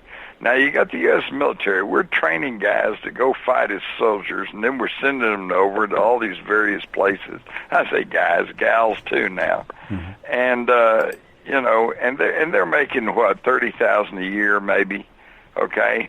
And yet while they're over there, they end up washing dishes and driving trucks, because the guys that are actually doing the work are the civilian contractors, okay? And these guys are doing the same job that the soldiers should be doing, except they're being paid $150,000 a year and more. The waste that's gone on in these nation-building efforts that we have is just atrocious. And meanwhile, our own infrastructure is degrading. In my book, Population Control, I point out that the engineers, architects did a study, and they have given our infrastructure in the United States a D, I believe. Okay, it's just, you know, railroads are wearing down, and the streets are wearing out, bridges and all kinds of things. In fact, that's why we're selling them to foreign countries. China doesn't have to worry about invading the United States; they're just buying it up. All right. And, yeah, and this is what's going on. It's all about the money, and money is one of the oldest control mechanisms in the history of the world.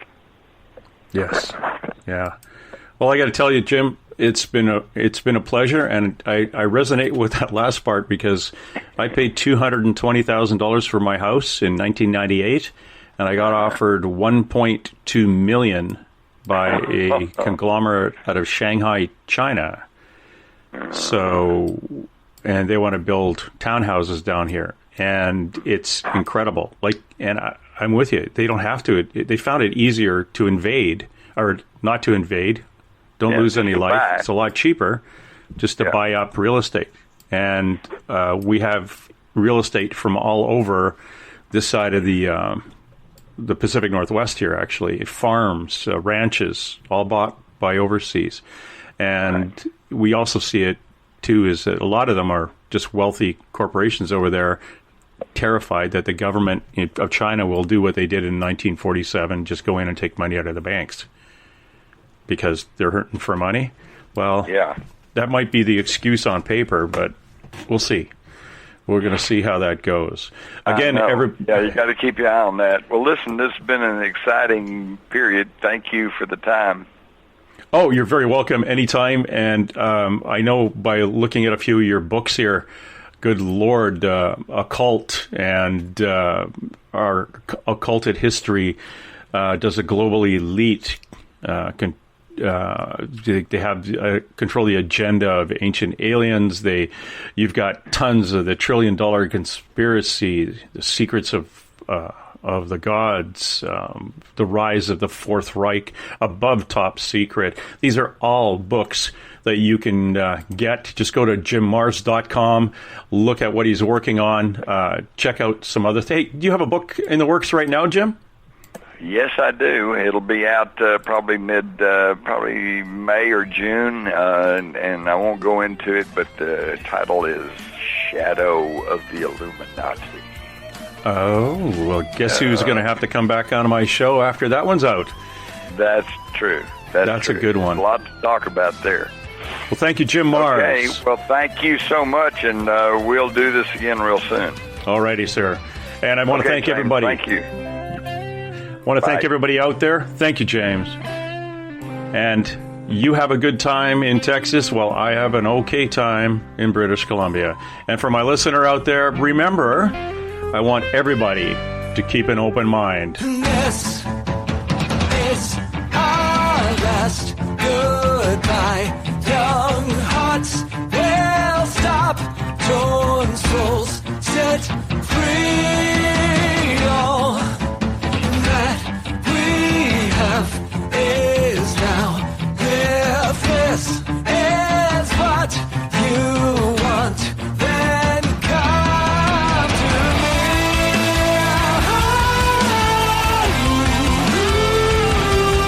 All right, that's it. Let's roll. And hey! Let's be careful out there. I'm sorry, Dave. I'm afraid I can't do that. Dave's not here! Headline edition, July 8, 1947. The Army Air Forces has announced that a flying disc has been found and is now in the possession of the Army. Army officers say the missile, found sometime last week, has been inspected at Roswell, New Mexico, and sent to Wright Field, Ohio, for further inspection.